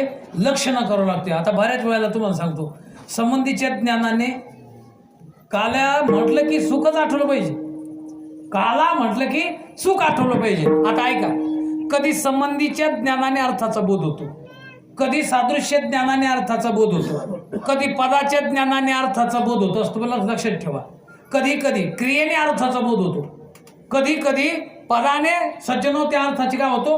बोध होतो, आणि कधी ध्वनीने अर्थाचा काय होत असतो? बोध होत असतो. आता वृत्ती प्रभाकरचा विषय, पण तुम्हाला याच्यातला विषय समजून देतो. कधी क्रियेने अर्थाचा बोध होतो. आपल्या गावात एक कोरोना पेशंट आलं आणि ते पॉझिटिव्ह निघालं, त्याच्यामुळे ॲडमिट केलं. पण बऱ्याच दिवसांनी लोक त्यांना भेटायला गेले. मग गावातले लोक उत्सुकता लागली, जे भेटून आले. कसं काय? रामभाऊची ह्या लोकांनी फक्त काय केलं, असे हात तिरपे केले आणि वड दुमतीने. आता काय कळलं लोकांना? ते म्हणते मा चांगला होता पा, याने सांगितलं का तू मारणार हे का मारायला आला? पण याने काय केलं, हात वाकडे केले आणि वड दुमतून टाकलं. काय कळलं? गेलं. मग आता सांगितलं का? नाही. पण त्या अर्थाचा काय झाला? बोध झाला ना. कशामुळं? क्रियेने अर्थाचा बोध होतो. तंबाखू खायची, वडील संग आहे, आई माग आहे, वडील पुढे आहे, तंबाखू खायची, मित्र समोरून आला. मग आता याच्याकडे तंबाखू पण चुना नाही, याच्याकडे काय आहे? तंबाखू पण काय नाही, चुना नाही. आणि तलप लागली भरपूर. चुन्यावाला माणूस आलेला आहे, मागतात ये ना. मग तू काय सांगतो? काय म्हणतो असतो तो? काय म्हणतो तो? हा नाही, तू असं करतो. याच्यात काय करणार? हा, याच्यात बाबा सर्व काही आहे, पण माझ्याकडे काय नाही, आता चुना नाही. मग क्रियेने डबी फेकून दिली. सांगितलं होतं गेलं नाही, पण कळलं का नाही? क्रियेने अर्थाचा बोध वेदांत आहे, असू द्या अवघड, पण पटवून देतो तुम्हाला. आलं का? क्रियेने अर्थाचा काय झाला? बोध झाला. आता म्हणजे कधी कधी क्रियेने अर्थाचा बोध होतो, कधी कधी ध्वनीने अर्थाचा बोध होतो. आता इथं जर सज्जन संपूर्ण देवत्व तयार आलेले, मामाने मागं उभा राहावं, हे की नाही? वराचे पिता मामाश्री असेल त्यांनी वराच्या पाठीमागे जावं, वधूचे जे मामाश्री असतील त्यांनी वधूच्या पाठीमागे जावं. सर्व आप्तेष्ट नातक संबंधी मित्र परिवार या ठिकाणी उपस्थित झालेले आहे. चला आता मग काय यम ब्रह्मा मग तुम्ही म्हणत असता अलग लक्षात. वरुणेंद्र रुद्र मरुतस वगैरे मंगल सुरू झालं. आणि काही लोकांना आमंत्रण नव्हतं. ते म्हणे अरे अरे अरे कोणतरी मेदराव गावात. असा अर्थ कळतो का? हो मग काय कळतं इथं? या आमंत्रण नाही, रस्त्याने चालली होते. पण काय कळलं? हा इथे काहीतरी मंगल कार्य सुरू आहे. राम नाम सत्य आहे. राम नाम सत्य असा शब्द उच्चारला. बहुतेक येथे काहीतरी वऱ्हाडी आले नसतात. असं कळतं का आपल्याला कोणतरी गेलेले ग्रंथ अल्लाहू अकबर इल्ला इल्लल्लाह रसूलुल्लाह असा शब्द ऐकूनच पाडतो. दाट भोंगे माझ्याकडे नाही उठतेच मला ते सकाळी नाही का नाही. मला सांगा तुम्ही स्वाभिमान आहे त्यांच्या धर्माचं, त्यांना निंदा नाही. लक्षात ठेवा. म्हणजे इतकं जागृत आहे. आपल्या पाठ झाले मुखोद्गत पुराणे आलं का. पण आता आपले लोक सापता आला का कसकून तोंड करते. जो का मेला याच्या घरात 100 रुपये वर्ग घ्या आणि सभाला पुन्हा आल्या दिवशी उपस्थित राहा. अर्धे मंदिर झाले, घर बिल्डिंग बांधायची. माझ्यावर माजला इकून मारला एक खण तिकून 1 एकर तिकून बांध करू परेशानी. गावातलं मंदिर अर्धवट राहू नाही बरं का. मी अनेक लोकांना सांगितलं आणि हे आपल्या भागातलं दुर्दैव आहे. ते पाचपूर महाराज त्यांनी फोन केले आपल्या भागातली काही मंदिरं सांगा अर्धवट राहिले आम्ही पूर्ण करतो. म्हणलं आमच्या भागातले लोक काय म्हणजे काय दुष्काळी आहे का? समर्थ आहेत ना ते. नाही सांगा म्हणे. मी इथलं सांगून देतो आता. राग आहे ना अर्ध देतून सांगून द्या ना. ते म्हणते आमच्या गावात समर्थ लोक नाही, एवढंच गाव आमच्या गावात गरीब आहे. असं नाही, हे गाव संपन्न आहे. तरुणाच्या हातात कारभार गेलेला आहे. अर्धवट आपलं काम राहिलेलं आहे. आमच्या आदरणीय गुंजकर महाराज यांनी सांगितलं म्हणून नाही. माझा उद्देश तो आहे 100% आपल्या भागामध्ये अशी कामं राहता कामी नाही. आणि मी जर तुम्हाला असं वाटतं नुसतं बोलत राहतो पण आमच्या रामनगरला जाऊन माघारी चौकशी करा. आलं का? जवळजवळ मंदिर पाहिलं बी असं तुम्ही बँकेत जाता ना त्याच्या पाठीमाग मंदिर पहा. म्हणजे नुसता गप्पा मारणार महाराज नाही, मी चौकशी करायची. तिच्या मी आल्यावर ते मंदिर पहिलं पाडलं आम्ही डायरेक्ट. गावातले लोक हे डायरेक्टच आहे मारमूट माणूस हा. अलग लक्षात विचारित नाही काय नाही डायरेक्टच डोजर. हे त्याची काम होत नसते. सप्ताह गेलो नारळच घेऊन आलो गुरुजीचं आमचे. लोक म्हणले विचार नाही पूस नाही काय नाही. आला एकलाच करतोस तो हेच गुरु आहे. मीच करतो. मला माहीत होतं आपली निष्ठा आणि संप्रदायातली ही व्यर्थ जाणार नाही. निष्ठा व्यर्थ केली नाही. 30 ते 35 लाखाचं मंदिर आहे. लोकच सहकार्य करतात, आपण थोडंच करतो. अलग लक्षात. आम्ही नारळ घेऊन आलो. ही सारी मंडळी मला असं वाटतं पाहिलं जर तिथं आली असेल. जवळजवळ 11.5 लाखाचा गुरुची माझे गुरु आणि आमच्या रामनगरनं 11.5 लाख रुपये दिले. आणि गुरुचा सप्ताह भयानक सज्जन तालुका स्तरावर केला. याचा अर्थ आहे आपले कोणतेही कामं निष्ठेने पूर्ण करा. घराचं काम होईल ना होईल, पोराचं लग्न आज ना उद्या होईल, पोरीचं लग्न आज ना उद्या होईल, पण तुम्ही गेल्याच नंतर मंदिर तुमच्या नावाने राहील. याचं काय आलं लक्षात? तुमच्या काळात याचा जीर्णोद्धार झाला पाहिजे असं आश्वासन द्या. टाळ्या वाजून नाही बरंच नका वाजू. अरे औषध वाजा. हे काम आहे हे पूर्ण करा. 21,000 गुंजकर महाराजांचे आलेले असं त्यांनी सज्जन सांगितलेले. मग त्यांचे जर आले तर त्याच्यात माझे सुद्धा इथे कीर्तन करून मी जरी बोलतो पण मी 1100 रुपये तुम्हाला घेऊन टाकतो पण सुरू करावं. आलं लक्षात? म्हणजे हे कामं अत्यंत गरजेचं आहे. आपल्या सर्वांना प्रोत्साहन आहे. पुढच्या वर्षी इथं जर मी आलोच कदाचित नका म्हणजे माझी तारीख जर तुम्हाला द्यायची देऊ नका हे लक्षात घ्या. मी त्याचा भुकेलेला तर अजिबात नाही. आलं तर घेतो ना आहे ते मी विसरून जाते महाराज. कधी 2-3 आल्यात मला कळत नाही का आता काय पुढं जावं. आता आलेला लोक म्हणते हे बहुतेक आता जास्त झालेले आहे, इकडं जातो तिकडं जातो, आमच्या बी तारखी घेतो. हे काय नारायणबाई इथं उपस्थित आलं लक्षात? त्याच्यामुळे काय कधी कधी असं होतं आपल्याकडून की आता नेमकं जावं कुठं. कारण फोन टायमवर उचलले नसतो, तारीख लिहिलेली नसते आणि त्याच्यामुळे होतं असं. पण तारखेची अपेक्षा न ठेवताना मी सांगतो उतारलेलं त्या तारखेच्या त्याच्यावर काही नडलं नाही. पण देवाचं काम अर्धवट कोणते असू द्या ते ठेवू नये. अलग लक्षात. त्याचे परिणाम बऱ्याच लोकांना भोगावं लागले बरं का. म्हणजे मी त्या शिरसवाडीचं नाव वगैरे सांगत नाही नगरच्या, पण सांगायचं तात्पर्य हे काम आहे अत्यंत गरजेचं आहे आणि हे असं वागणं हे कालच आहे. आणि म्हणून मला सांगायचं कोणत्याही गोष्टीतली विषय माझा हा चालू होता की आपण प्रामुख्याने सज्जन काला संबंधीच्या ज्ञानाने क्रियेने ध्वनीने अर्थाचा काय होत असतो बोध होतो आणि पदाने अर्थाचा बोध होतो. म्हणजे घट या पदाचा उच्चार केला. आता मी गुंजकर महाराज आपण जाऊ दे हे आता इथलं व्यवहारिक जाऊ दे. वैराग्याचे मूर्तिमंत पुतळे असं पद मी उच्चारलं. आता कोणाच ज्ञान झालं तुम्हाला थोडं थोडं बोला. ज्ञानियांचे शिरोमणी आहे की नाही. त्याच्यानंतर भक्त शिरोमणी.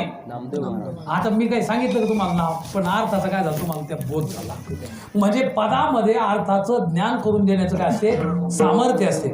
तसं काला हे पद आहे या पदामध्ये सुखाचं ज्ञान करून देण्याचं सामर्थ्य आलं लक्षात. आणि म्हणून काला म्हणजे सुख आहे हे वाच्यार्थाने काला नाही घ्यायचा तर लक्षार्थेने. कारण आता हे आमचे कोण मस्के साहेब त्यांनी फोन केला कुठपर्यंत आले महाराज. म्हटलं मी आलो सावरगावच्या पुढं निघालो. बरं या काय भाटेपोरीवरून या म्हणे. मग उशीर त्याच्यामुळं झालं ना.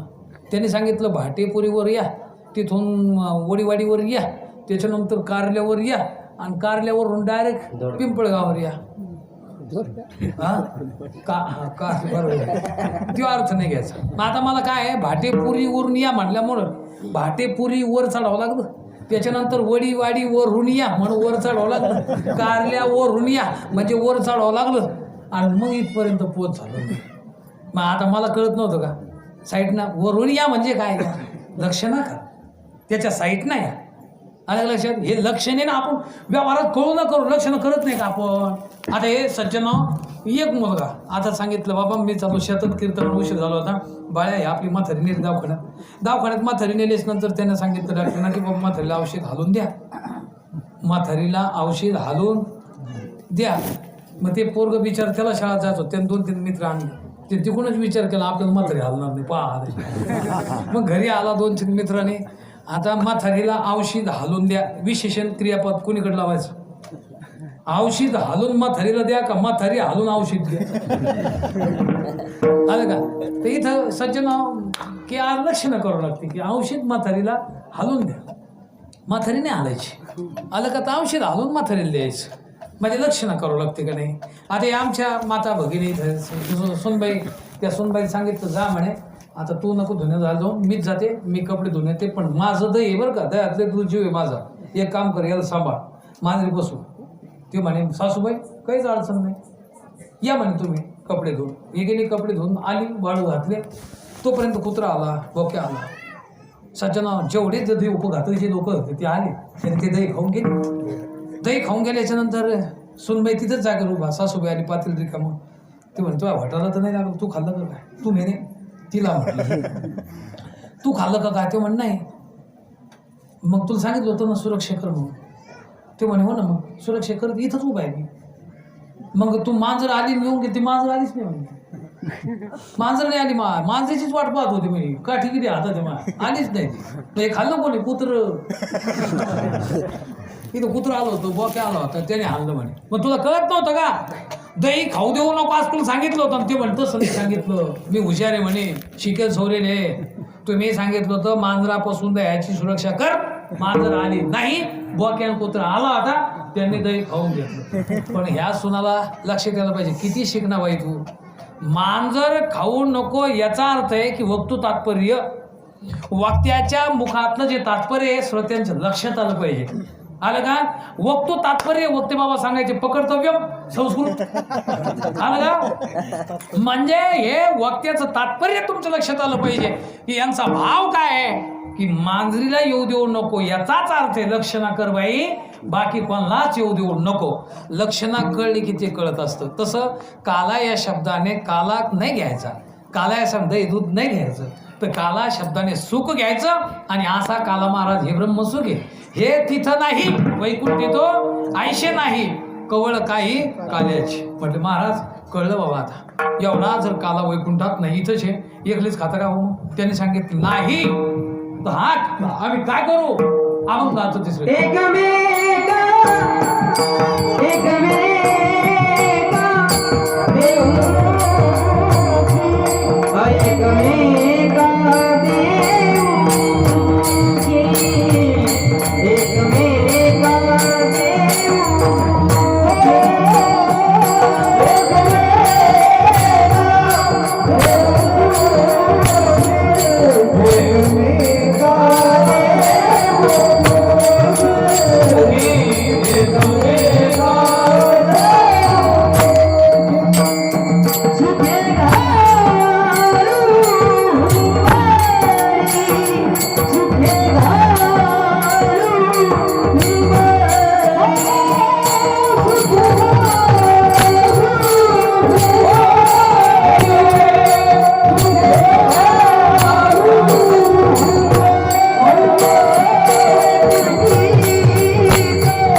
वैकुंठात नाही म्हणून तो काला. मग ठीक आहे, कळलं आम्हाला, पण नेमकं खाणार तुम्ही एकले का कोणाला देणार? महाराजांनी सांगितलं, अरे एकमेका देऊ मुखे सुखे घालू उंबरी. म्हणजे जगात याचाही वर्ग आहे, पण आता आपल्याला वेळ राहिला नाही की जगात एक वर्ग असा आहे की खरं तर तो स्वतः खात नाही, दुसरं खाऊ घालत नाही. अरे का, जे स्वतः खात नाही पण दुसऱ्याला खाऊ घालते शिवरात नाही. तिसरा वर्ग असा आहे की स्वतः खातो पण दुसऱ्याला खाऊ घालत नाही, याचं नाव स्वार्थी आहे. आणि चौथा वर्ग आहे स्वतः खातो दुसऱ्याला खाऊ घालत. म्हणजे लोक स्वतः खात नाही आणि दुसऱ्याला खाऊ घालत नाही, ते इकडे येतच नाही. आणि त्यांना विचारलं सप्त्याचं गाव म्हणजे पुढचे किती म्हणते बोंबलं तर आम्हाला पुढे विचारतं, इकडेच विचार कोण त्या 12 भानगडीत आम्ही नाही पडत. म्हणजे काय, ते इकडे येतं नाही, ते स्वतः खात नाही आणि दुसऱ्याला असा रस्ता दाखवत नाही, या अर्थाने घ्या. आले का? तिसरा चोखणार बैल येते. म्हणजे त्या चारा टाकून पहा, म्हणजे आपण 10 रुपयाला पेंडी घेतो ते समोर टाकतो कोणासाठी, द्यायसाठी. आणि ते इतके बहादर असते, त्याच्यातच संत पूर्ण अगदी मालमूत्र करून टाकते. आणि त्यांना खाल्लं नाही, ती मालक म्हणतो. आणि हे दुसरं काय चांगली खाणारी आहे, आता तिला खायसारखं ठेवलं नाही.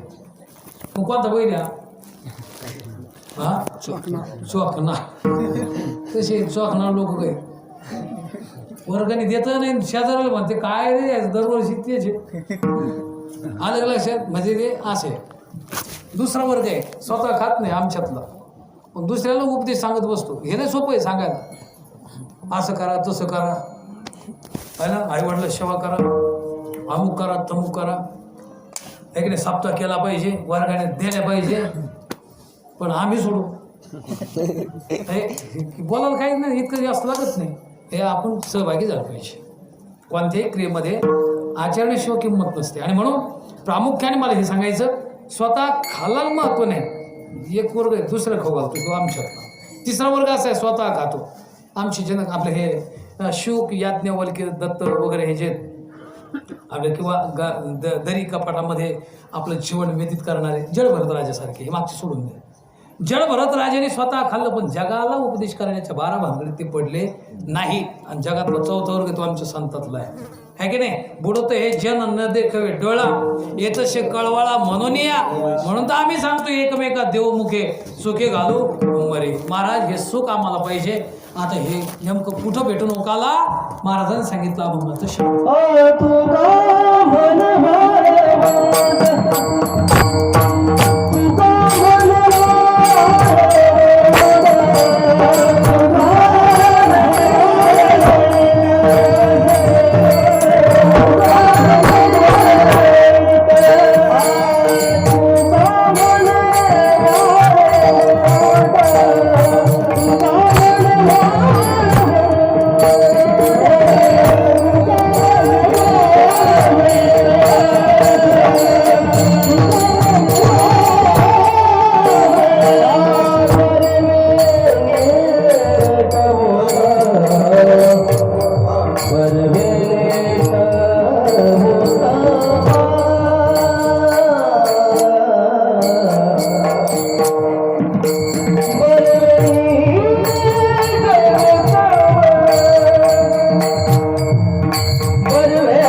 याचा अर्थ असा आहे की जिथे सज्जनाव काहीच पिकत नाही असं क्षेत्र आपण केलं पाहिजे. तुका म्हणे आम्ही झालो अगदी रूप लागो नेती पाप पुण्य आत्मा, म्हणजे पाप पुण्य रहित असं क्षेत्र म्हणजे सज्जनाव ते स्थल करणं. जे वेळेस केलं ना तिथं काला होत असतो बरं का. पण काला कुठेही होत नाही, काला देवाला भेटत नाही. किती ब्रह्मदेव जरी झाले त्यांच्या बापाला सुद्धा काला भेटत नाही. पण ज्याने अंतकरण सज्जनाव शुद्ध केलं आहे की नाही, आम्ही सदैव आणि सुडके असं आहे जगात दोष आहे ना. आम्ही सदैव आणि पुन्हा सुडके आडनावाचे नाही, नाही तर सुडके माऊलीकडे जातो आलं का. सुडके म्हणजे आम्ही अत्यंत उघड्या, अत्यंत आमच्याकडे काही नाही. आणि तरी ते काय म्हणते सदैव म्हणजे आम्ही भाग्यवान. वा रे वा, म्हणजे खायला भाकर नाही, उघडे आणि पुन्हा आम्ही भाग्यवान आहे. कसं तर ते म्हटले व्यावहारिकदृष्ट्या आम्ही किती मोठे, आम्हाला काही महत्त्व देत नाही, पण आम्ही सदैव आहे म्हणजे भाग्यवान आहे. का बरं? कारण आम्ही जर मुखात ताक घेतलं तर ते ताक सुद्धा देव आ करतो. हे आम्ही भाग्यवान. अलग लक्षात. आमच्याकडे काही नाही पण हे भाग्यवान आहे. हे कोणाचं नाही घेत, भक्ताचंच घेतो.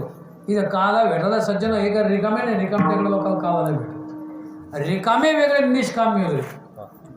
हे रिकामे जे लोक आहेत त्यांना काला नाही, पण जे इथं येऊन निष्काम झाले त्यांना काला भेटल्याशिवाय राहत नाही. असं स्थळ करा. आणि देव कुठं राहतो याचं फक्त 10 मिनिटात आपल्याला चिंतन करायचं नियमाप्रमाणे. सज्जनाव खरं तर ज्यावेळेस संपूर्ण मदन महाराज आमचे गुरुवरे वगैरे सर्व चरित्र वगैरे सांगायचे, पण पापीचे भक्त दैत्याचे मातेले वगैरे संपूर्ण दैत्यांचा ज्यावेळेस सुकाळ झालेला आहे त्यावेळेस धरणी मातेचं सज्जनाव दुःख झालं. धरती माता म्हणते किती लोक असू दे, मला लोकांना वाटत मला डोंगराचं ओझ होतं. पण नाही नाही, लोक विचार कसं काय बा पृथ्वी समुद्राचं तिच्यावरच, डोंगर तिच्यावरच. हे पापी लोक जास्त विचार करते काय ओझ धारण करते. ती म्हणते मेल्याचं यामुळे जास्त ओझ आहे मला ते डोंगराचं नाही. तू भक्त गेला पाहिजे. तू अलग लक्षात. पाप्याचं ओझ आहे का डोंगराचं ओझ आहे? पाप्याचं ओझ आहे. आणि त्याच्यामुळं सज्जनाव दैत्याचे मातले धरणीशी ओझे झाले. त्याचा परिणाम तिने संपूर्ण वत्सरूपी पृथ्वी ब्रह्मपाशीचा वगैरे सांगून आकार सज्जनाव धारण केला.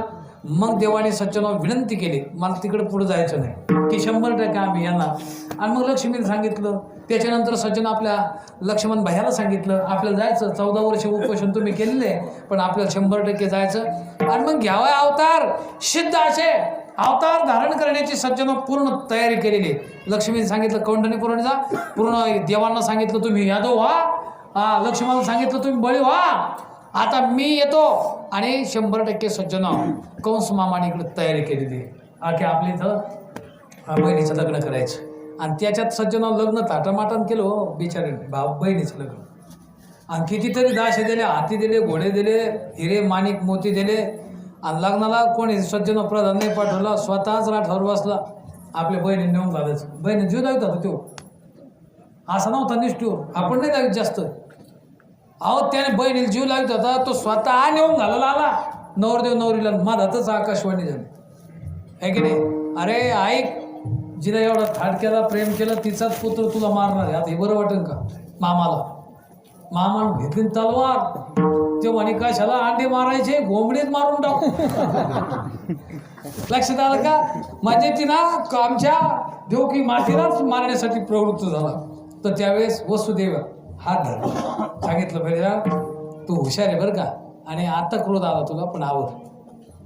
तिला कशाला मारतो रे? हे हुशार होते. तत्वज्ञानी माणसं हुशार असतात. म्हणून ज्या प्रदेशामध्ये राहायचं ना, थोडं ज्या प्रदेशामध्ये राहायचं ना, मूर्खाच्या प्रदेशामध्ये राहू नये. मेलेलं बरं. जिथं पाहिजे नदी वैदेश्य पंचमा पंचयेत्र न विद्यंते तत्र वासम न काय.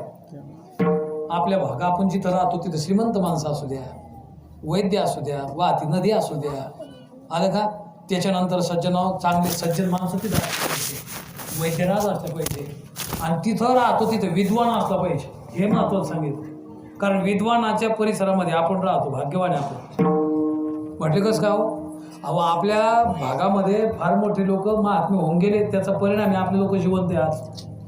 नाही तर जिवंत म्हणजे जे खाते पिते त्याला जिवंत म्हणते लोक, आम्ही त्याला जिवंत म्हणतच नाही. हे मेलेलेच येते, हे इकडं नाहीत. ते फक्त पुतळे चालते असे, ते भूतासारखे. आलं का? ते खाते पिते सर्व थाटामाटात असतील ते, पण ते मेलेले. मग खरे जिवंत कोण? जे इथे येते ते जिवंत आहे. आलं का?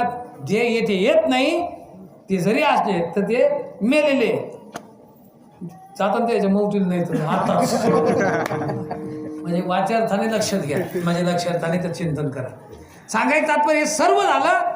कंस मामाला विद्वानाने समजून सांगितलं, त्याने तो सिद्ध केलं आणि शेवटी देवकी मातेने विचार केला की आपण आता बचलेलो आहे, पण असा हा पुत्र सज्जन त्या दुराचार्याने मारलेले, कारण पुण्य सारावाय मला भेटे देवर्षी आहे की नाही, वधी बाळकाशी ठेवू नको असं सांगितल्यामुळे त्याने ते मारलं. आणि योगायोगानं ज्यावेळेस सज्जन भगवंताचा अवतार झाला, 7वे गर्भयोग मायाने आहे की नाही, हे सर्व काही झालं. आणि 8वा पुत्र सज्जन ज्यावेळेस ती गर्भवती राहिली, देवकीचे तेज दिशे जैसा सूर्य, कंसाचे हृदय जळत असे जळू लागले. मग 8 वर्षाची मूर्ती तयार झाली. देवकी मातेने सांगितलं, बाळ तू आला पण असं नको येऊ, दत्तक घेतलेले पुत्रासारखं जन्माले. आणि मग सज्जन खरं तर आयोनी संभव नवे कावी श्रमी नामयाचा स्वामी प्रगटला. आयोनी येते, योनीच नाहीत. देव तुकाराम महाराज योनीच नाहीत, ज्ञानेश्वर महाराज योनीच नाहीत, कारण योनीतून येतात त्यांना मरण आहे. जे योनीतून येते त्यांना मरण आहे, आणि जे आयोनीच आहेत ना त्यांना मरण नसते, लक्षात घ्या. म्हणून आयोनीच असलेले आमचे भगवान श्रीकृष्ण त्यांचा अवतार झाला. देव सज्जनाव खऱ्या अर्थाने जन्म झाला. गोपाल कृष्ण. परिणाम काय झाला, ज्यावेळेस त्यांचा जन्म अवतार झाला तर तिथं काही त्याला करमत नव्हतं. त्याने विचार केला की आपल्याला थांबायचं नाही. मग बापाला आज्ञा केली, म्हणजे बापाला आज्ञा करायची पद्धत तिथून पुढे सुरू झाली की आता तुम्ही अमुक करा, तुम्ही तमुक करा, मी येतो जरा जाऊन बाहेर असं म्हणण्याची. देवाने सांगितलं, देवा तुम्ही इथे का? ते म्हणून हो. मग मला इथं ठेवू नका, मला नेऊन बघा. कुठं?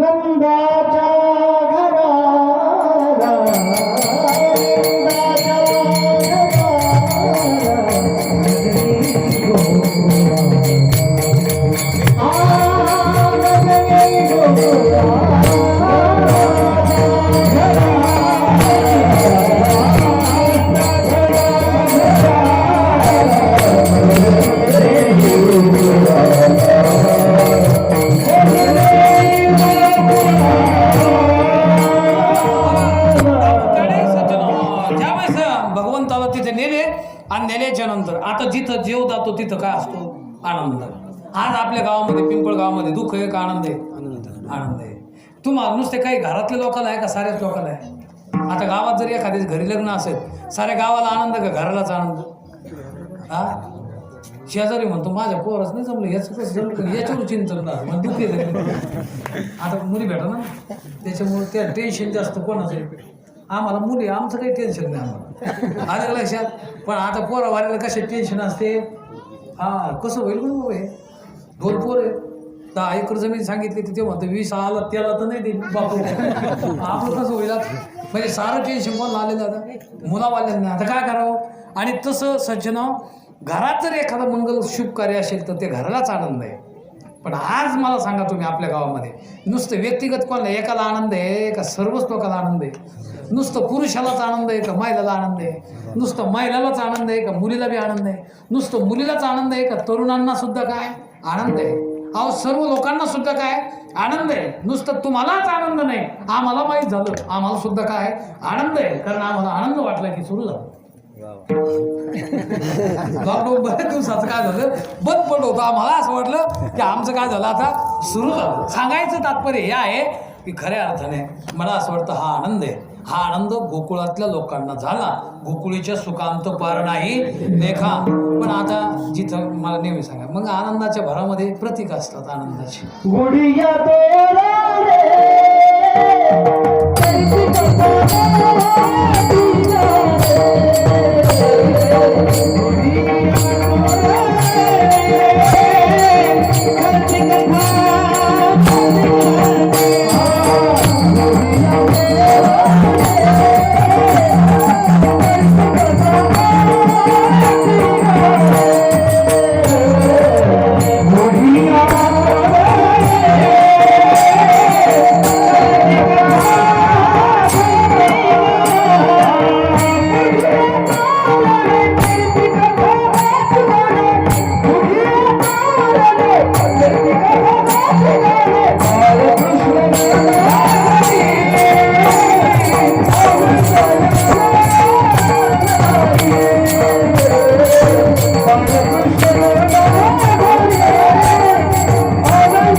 आरती गाणे प्रत्येकाच्या घरामध्ये सज्जन खरं तर जे शुभमंगल कार्यालय जे आपण म्हणतो की खऱ्या अर्थाने हे मंगलाचे प्रतीक आहे.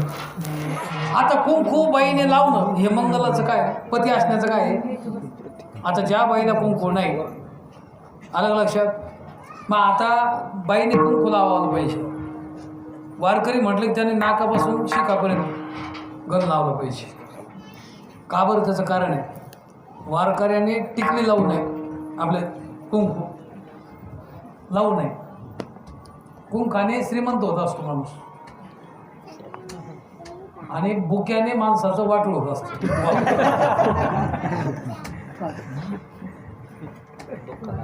पण हे बिचारे गुजकर माणूस हुशार दिसते. ते म्हणे लक्ष्मी पाहिजे आणि बुका पाहिजे. असं नाही, विनोदाचा भाग सोडून द्या. वारकऱ्याचा गण 3 किलोमीटरहून चमकलं पाहिजे. आले वारकरी. बाई सज्जन आमची आजीच्या काळामध्ये ती आजी लांबून काळायचा आम्हाला. आली आमची आजी, कुंकूच होतो, 1 तास तर लावायलाच लागायचा. ते मेन मावळाचे कावडा चिटकून ठेवलेले ते काढायचे, अगोदर ती उघडायची, त्याच्यानंतर कुंकू. आलं का? पण आरसा पाहायचं काम नव्हतं, आरशीच नव्हती राहिले. पण ते कुंकू ते मस्त अगदी भारदस्त बाया सज्जन टोपले घेऊन चाललेले जुन्या काळातले. आज मी येत नाही तर जुन्या आमच्या आईच्या काळात थोडा फरक पडला. एकाराचं कुंकू अर्धे कवरा आणि आईच्या काळात तर सोडा. आता पत्नीच्या काळामध्ये इतका फरक पडला तर आरशे संग घ्यावं लागते आम्हाला दुर्बी की आई ही आमची पत्नी. अरे का म्हणजे जवळजवळ शॉर्टकट. आता पुढच्या काळात ते बी काम नाही म्हणतात का विधवा होऊ नये. त्याचं कारण आहे मंगलाचं. बाईच्या ठिकाणी कुंकू असतं म्हणजे पती असण्याचं प्रतीक आहे. तसं हिंदू असतं म्हणजे काय, गल लावणं, गर्दुरा लावणं हे प्रतीक आहे. आता गंध सोडून दिले तरुणांनी. आम्हाला का नाही कोणाचे, म्हणजे आपले समाज हिंदूचे आहे का ते दुसऱ्याचे, म्हणजे हे सांगतो तुम्हाला डायरेक्ट. गंध लावण्याचं प्रतीक आहे. हिंदू या शब्दाचा अर्थ कोणी असू द्या हो, हे जात पात धर्म संप्रदाय काही स्वीकारलेलं नाही. मुसलमान सुद्धा आमचा दती भयभूत बंधू आहे. आज थोडंच काही आहे. आता ते म्हणजे येणार आहे उद्या बंकट स्वामीच्या त्यांचे वडील कीर्तन राहू, नंतर ते स्वतः सुंदर म्हणजे पक्वाचे आहे ना, म्हणजे त्यांनी 100% त्याग करून वारकरी संप्रदायाची सेवा केलेली आहे. असे कितीतरी लोक आपल्या संप्रदायामध्ये आहेत. हे मला सांगायचं मंगलाचं प्रतीक. तसं तिथं आनंद होऊ लागतो. पण लय लोक हसले का ते रडावं लागतं म्हणते. लोक म्हणतील लय हसले का ते रडावंच लागतं. तसंच झालं तिथं. का बरं? इतका आनंद झाला पण तो आनंद जास्त काल टिकला नाही. एवढा आनंद झाला कारण आनंदाचं कोणाला देखत नाही ना. आणि मग ती कंस आम्हाला कळलं, हे गेलं तिथं, आता याला मारायचं. मग त्याने आपली पुतना मावशी वगैरे, मग पण देवाने बाळपणी काग बघ रिटा मारिले अवघी दैत्य खाणी त्याने लहानपणी सज्जन घुडवली. परिणाम योगावगाना. मग ते पंचकरण त्याचं नाम गर्गाचार्य मुनी आले. एक कथा सांगतो आपली सांगायची म्हणून. गर्गाचार्य मुनी आले आणि त्यांनी विचारलं की बाई हे मूळ नक्षत्राचं पोरग रे, याला जाणं चांगला विधी करावं लागत. 15 दिवस मुक्काम देवबापांच्या घरी. तेव्हा किती नेतो का तो बाबा आपण म्हटलं असतं. पण यशोदा माता म्हणे महाराज 15 काय 1.25 महिना राहा. आमचं गर्ग मुनीला सांगितलं गर्ग सहित तुम्ही वाचा देवाच्या संबंधाची. गर्ग मुनीला सांगितलं महाराज तुम्ही या. पण ते म्हणे मी देव बाबा मी सोळ्यातला माणूस, तुमची कसं जमणार, कोळडा शेतात याचा. तुम्हाला काय आवडते म्हणे मला खीर आवडते. वा मग तर खीरवर भागतो म्हणे तुमचं. सोपा बा म्हणा आपल्याला आवडतो. त्याला असं पण सुपारी नाही सांगू फुटक्या सुपारी असा आनंद वाटतो आपल्याला. ते दोईच्या सल्ल्याने चालतं ते. नाही तर त्याचं काय लाग हो फुटक्या सुपारी आणि ते किडक्या खारका ठेवायचं. पण त्यांना माहिती आहे हे दमादमान आकडायचे. पहिले फुटक्या सुपारी आणायच्या, नंतर ते पानं सांगायचे खराब झालेले. सर्व तिथे खराबच असतं पूजेत. आणि दक्षिणा तर चांगलं देईल पा असं राहतं. तोही चांगलं म्हणल्याच नंतर आंगलं आलं नाही आपण पुढचा सत्यनारायण करणार नाही. याचा अर्थ असा आहे. तसं सावकाश आपण तिथपर्यंत गावाचं पोचवायचं. सांगायचं तात्पर्य काय झालं. सज्जन योगाने गर्ग मुनी ब्राह्मणे आणि ब्राह्मणाची निंदा आपल्याकडून घडू नये बरं का, कारण ते वैदिक आहे. का बरं? त्याचं कारण आहे, ब्राह्मणो मी मुखम आशी. परिणाम असं झाला की गर्गमुनी तिथे गेले. ते म्हणे मी कोरडा शिजला घेईन, माझ्या पद्धतीने सोहळ्यातलं जीवन आहे, याचा लेकराला सांभाळ, अवकाळी आहे, आज पडे, मूळ नक्षत्रच आहे, त्याचं शांती करायचा, त्याला जवळ येऊ देऊ नको. यशोदा माता म्हणे महाराज अजिबात येऊ देत नाही. त्यांनी कोरडा शिदा घेतला. दुसऱ्या दिवशी ब्राह्मी मुहूर्तावर उठले, सज्जनाव यमुनेच्या तीरावर गेले, स्नान वगैरे केलं आणि प्रातर्विधी करून स्नान करून ते ज्यावेळेस तिथे आले, त्यांची पूजापाती वगैरे झाली. त्यांनी स्वयंपाक स्वतः तयार केला. आता देव आपा कोणतंही सज्जनाव वारकरी जर असेल तर तुम्ही देवा ते भजाल तर तुम्हाला तुष्ट आहे. देवाला आहे की नाही, असं आहे की आपण त्यांना संतुष्टी केलं पाहिजे. आणि म्हणून गर्गमुनीने काय केलं की ते प्रसाद जो आहे ना तो देवाला वाहला. जेवी तो हा बाळ आहे की नाही, की श्री आनंदा मधुसूदना पद्मनाभा नारायणा, आणि देवा अगोदर तू जेव रे आणि नंतर मी जेव. आता इथं कोण होता? यशोदेची इथं देवच होता ना. ते म्हणे मला माझे काय नाही भाऊ, त्याला दमच नाही गेलं. पाण्यातून डेर उडी घालली की ताटा. गर्गमुनी डोळे उघडले, नंतर घालत ते कार्ड आलं इथे. आई पोरगा आलं सर वाटलं का यशोदेचं बोलून घेतलं, तुला सांगितलं होतं मी काल हे आज पडे इथे ये. आता माझी खेळ गेली, दिवस गेला का नाही बायाला. तेव्हा मी झोपलेलो होते, कसं का उठलं का नाही, पण हे सांगून मग उठले. मला काय घेऊन नव्हतं, मला बोलिलं होतं, मी आलो. त्यावेळेस सज्जनाव गर्गमुनीला काही लक्षात येणार, यशोदा मातेला तर ध्यानच नव्हतं. पण पुन्हा गेले. त्याच्यानंतर ते म्हणे महाराज मी आता कडी लावते, याला अगोदर झोपू घालते, बाजून त्याला बाळा झोपू घातलं. झोपू घातल्यानंतर पुन्हा यांचा कार्यक्रम त्यांनी संपूर्ण देवपूजा वगैरे केली. पुन्हा 16 सज्जनाव स्नान करून आले आणि पुन्हा प्रसाद केला. आणि आता जेवायचं तर वारकरी म्हटलं की त्यांना देवाचा हाक मारणं गरजेचं आहे. म्हणजे एके घरात कुलूप लावलं होतं, त्याच्यात पाळणा होता, पाळण्यात देव ठेवलेला होता. पण यांनी पुन्हा सांगितलं श्री आनंदा मधुसूदना पद्मनाभा नारायणा, ये बाबा आणि माझ्या अगोदर ही भाजी भाकरी तू खा आणि नंतर मी खातो. देव म्हणे आता पुन्हा उठीलच का. आलं लक्षात. पुन्हा त्यांनी उडी मारली की लगेच कुलूप फुलूप तुटून ताट. गर्गमुनी म्हणे हे बहुतेक टिंगल लावलेली माझी यशोदेला, याला काही कळत नाही, पण यशोदेला काही कळत नाही. तर यशोदा म्हणे महाराज अरे आलंच कसं, मलाच आश्चर्य वाटलं लागलं. कुलूप हे आमचं लोखंडाचं नाही पोलादच आहे, हे तुटलं कसं, हे पाण्यातून हे झोपलेच होतं, उडी मारली कशी मला लक्षात येणं.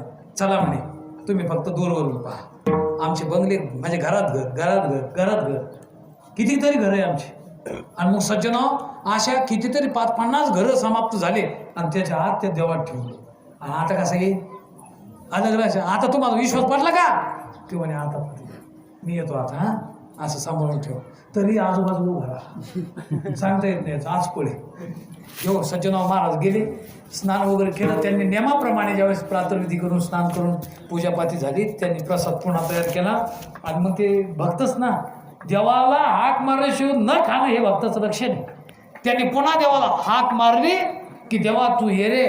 तर सज्जनाव तड पूर्ण दार पहिल्यांदा तरी कुलप बाजूला पडली, आता दरवाजेच बाजूला पडला, खडाखड. आणि 2 मिनिटात देव तिथं उपस्थित झाले. यांनी डोळे उघडले पाहते तर सज्जनाव दाराचे पूर्ण ज्यावेळेस द्वार तुटलेला. आणि मग गर्गमुनी थोडं बारकाव्यानं पाहिलं आणि मग त्यांनी स्थिर बुद्धी करून पाहिला रे. मग त्यांच्या डोळ्यात आसू आले. आरडू लागले महाराज की मी ज्या देवासाठी अनंत जन्म कोट्यानं कोटी माझे जन्म गेले जन्म, देव मला प्राप्त व्हावं याच्या इच्छेने मी तपश्चर्या केली, नाना प्रकारच्या लोकांचं चांगलं हे शांत्या केल्या, मी वैदिक वागलो. पण आज माझं त्याचं फलित झालं. अरे ज्याची शांती करायची ती शेवटची शांती आहे, तो माझा देवाची शांती करण्याचं भाग्य खरं तर मला प्राप्त झालं. इतका आनंद त्यांना झाला की गर्गमुनीने गर्गसंहिता त्याच्यावर लिहिली. लक्षात ठेवा, म्हणजे देवांचं सज्जनाव त्यांनी शांती केलेली आहे. याचा अर्थच आहे की आमचा देव साधा नाही, की त्या देवाच्या बाबतीमध्ये गर्गमुनी तिथं लक्षात आले की यशोदे, अरे यशोदया समोर नारी क्वचित नास्ती भूतले. अरे हे यशोदे तुझ्यासारखं नारी जगामध्ये कोणती नाही. कारण का बरं, जग उत्पन्न करणारा परमात्माच तू जन्माला घातलेला आहे, तुझ्यासारखं मोठं कोण असेल. आणि म्हणून सज्जनाव हे पहिलंच खरं तर चरित्र आहे. त्याच्यानंतर देवा गर्गाचार्यांनी सज्जनाव मूळ नक्षत्राच्या संबंधाने देवाचं भरपूर त्याचं काम केलेलं आहे. मग ते म्हणजे ज्याला आपण जे अवतार म्हणतो अंश आहे की नाही, कला वगैरे हे संपूर्ण पूर्णत्व वगैरे या अवताराचं लक्षण केलं. पूर्णोत्तम अवतार म्हणजे आमचा भगवान श्रीकृष्ण. ज्यावेळेस सज्जन याच्या कथा केल्या, याने तो रामू लागला, रांगत असताना गल्लीमध्ये जर कोणाला गेला तर लघुशंका करू लागला. लघुशंका केली तर त्यावर मुते चक्र पाणी. आता लोकांना हे देखत नसतं, कारण आपलं दुसऱ्याचं पोरग आपल्या रांगोळी मुतलं बरं वाटत नव्हतं. आपलं मुतलं तर आपण पुसून की दुसरी काढू, पण दुसऱ्याचं मुतल्यावर काय करायचं? भांडण आहे, होतेच भांडण. पण हे स्वतःच्या रांगोळी मुततच नव्हतं दुसऱ्याच्या. का त्याचं कारण आहे ते काय सांगायचं त्याच्यातून. आता ऐका, ते म्हणायचं रांगोळ म्हणजे अलंकार आहे आणि अलंकारात रमू नका. नजर आध्यस्थाकडे म्हणजे नजर अधिष्ठानाकडे ठेवा, याच्यावर मूत होतो आम्ही, हे सांगायचं त्यांना. आलं का? पण त्या गवळणी कुठं कळतं ते म्हणे मा बाप नाही असा. हे कुठं जाते की रांगोळी मूत होतो, पण बाप नाही असं. हे कार्डच कसं जन्माला आलं पण बऱ्याच वेळेला असं होतं मला. एक मारुतीच्या मंदिरावर पत्रावर पोरगण त्याने सगळे लघुशंका केली. 2-4 जण उतरले खाली, 2 मुसकडे दिले, नको बाबा जास्त मारलं, याच्या बापाला जाऊन सांग. मग ते पोरगण नेलं वडीत त्या गल्लीमध्ये आणि लोकांना सांगितलं. त्या लोकांना लगेच त्यांना पकडलं. कुठं? ते म्हणे याच्या बापाकडे चाललं. काय पोरग आहे म्हणे, काय केलं यानं? ते म्हणे दररोज जातं पत्रावर मुततो मारून राहायचं. सामूहिक मंदिर कोणी पाहत नाही, पण ते 2-4 जण पाहतं म्हणून आता पुन्हा असं करायचं नाही. बापाला सांगतो म्हणे. ते म्हणे तिकडे नका जाऊ, इथलं इथंच मिळून टाक. ते म्हणे कसं काय? ते म्हणे फायदा झाला पैसे. ते म्हणे कसं काय? ते म्हणे हे तरी पात्रावून मुत होतं, त्याने कदर आणला माडीहून मुत होतं म्हणून. आखी गल्ली कदरली म्हणे त्याला. आता मला सांगा तुम्ही, अरे ज्याचा बाप जायचा बेटा आणि माझ्याशी बेटे असतोच ना महाराज, तो नेम आहे ना. त्याप्रमाणे याचा बाप चांगला आहे, पण हे पोरं कसं नेलं गवळणीला काय कळणार. पण सज्जना, ज्यावेळेस आमचा तो लघुशंक करण्याचा भावार्थ काय, अलंकारात रमू नका. आलं का? 2 महाराजांनी एका महाराजांनी गाडी घेतली समजा अशी, आणि दुसऱ्या महाराजांनी विचारलं, सुंदर गाडी मस्त आहे, ॲव्हरेज वगैरे किती आहे, कितीमध्ये बसली? तितक्यात आमची एक माशी आली, श्वान पथक, आणि त्यांचं कामच आहे विचारायचं. यांची नेमकी मस्त गाडी बरं काही, यांच्या अशी चर्चा चालत नाही तर ते कुत्रं सांगितलं, म्हणजे कुत्र्याने इशारा द्याला, तुम्ही बसा गाड्या चर्चा करत, आम्ही होत होतो तुमच्या गाड्या. आपल्या लक्षात, म्हणजे हे सांगायचं. तसं भगवंतांनी सांगितलं, तुम्ही रामा या प्रपंचामध्ये. हे प्रपंच अलंकार आहे आणि अलंकारात न रमणं आमचा स्वभाव आहे. आम्ही लघुशंका करतो त्याच्यावर, म्हणजे असा अर्थ आहे बरं का त्याच्यातला अध्यात्माचं. कबड्डी खेळायला गेले, यशोदा मातेने पाठवलं. सज्जनाव गाई घेऊन त्यावेळेस म्हणजे वनात गेले, आणि वनात गेल्याच्या नंतर कबड्डी खेळू लागले. काय अर्थ आहे कबड्डीचा? कबड्डीचा अर्थ असा आहे सातीपूर. आणि ज्यावेळेस मधल्या एका गाड्यानं जायचं त्या घरात त्यांचे, आणि त्यांना आहे की नाही दाबून यायचं का आपण दबून यायचं. कबड्डीचा विजय कधी? हे गेले ते यायच्यात आलं. थोडं बोला ना, एवढं कळतं ना. अहो कबड्डीचा आनंद तेव्हा आहे, 7 गडी फटाफट त्याला पकडायचं, पण आपण त्या ह्याच्यात आवडीत न सापडायचं, पण त्यांना बाद करून घ्यायचं. तसं प्रपंचरूपी कबड्डीत यायचं, साऱ्या सज्जना विषयाला बाद करायचं आणि पुन्हा आपल्या मूळ घराशी जायचं. याचं नाव कबड्डी. ही कबड्डी होतो तो हमामा, विटू, दांडू, चेंडू, लगोरी, नाना प्रकारचा खेळ सज्जनाव झाला. आणि यशोदा मातांना सज्जन ज्यावेळेस त्याला पाठवल्याच नंतर हे खेळ तिथे खेळायचे. आणि खेळ खेळायच्या नंतर मग पेंड्या, सुदाम्या, वेड्या, बाकुल्या वगैरे सर्वांचं समवेत सज्जनाव गडी म्हटले भरपूर खेळलो. लक्षात आलं का? बऱ्याच दिवसाचं खेळलो नव्हतो, आज खेळलो. आलं का? आज खेळलो तर जास्तच खेळलो. काय असं इतकं खेळू नका, कारण किती खेळ म्हणलं की जमतं माणूस. आणि म्हणून आता थोडा थकवा आलेला आहे बाबा, सोडे द्यावा, चला कुठेतरी झाडाखाली चल आणि आम्हाला खाऊ घाल. आणि त्याच्यामुळं योगा सज्जनाव इथं ओढ आहे, आणि तिथं मात्र दुसरा वृक्ष होता आहे की नाही. कदंबाच्या वृक्षाखाली भगवंताने आपले गडी समवेत एकत्र केले, आणि एकत्र केल्याच्या नंतर गुलाबाच्या फुलाचा आकार तिथे तयार केला. आणि तयार केल्याच्या नंतर सांगितलं, बिभ्रबिनो जठरपटयो शृंगवेते कक्षे वामे पाने मसरण कवलम तत्फलाने मुलेषु तिष्ठन्मध्ये सुपरिसुर्दुः हासये नर्भविश्वे स्वर्गे लोके मिशिति भुभुजुः यज्ञभुपालके देहि गोपाल गोपाल कृष्ण भगवान की जय.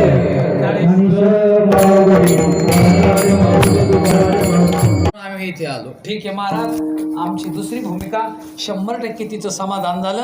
आमचा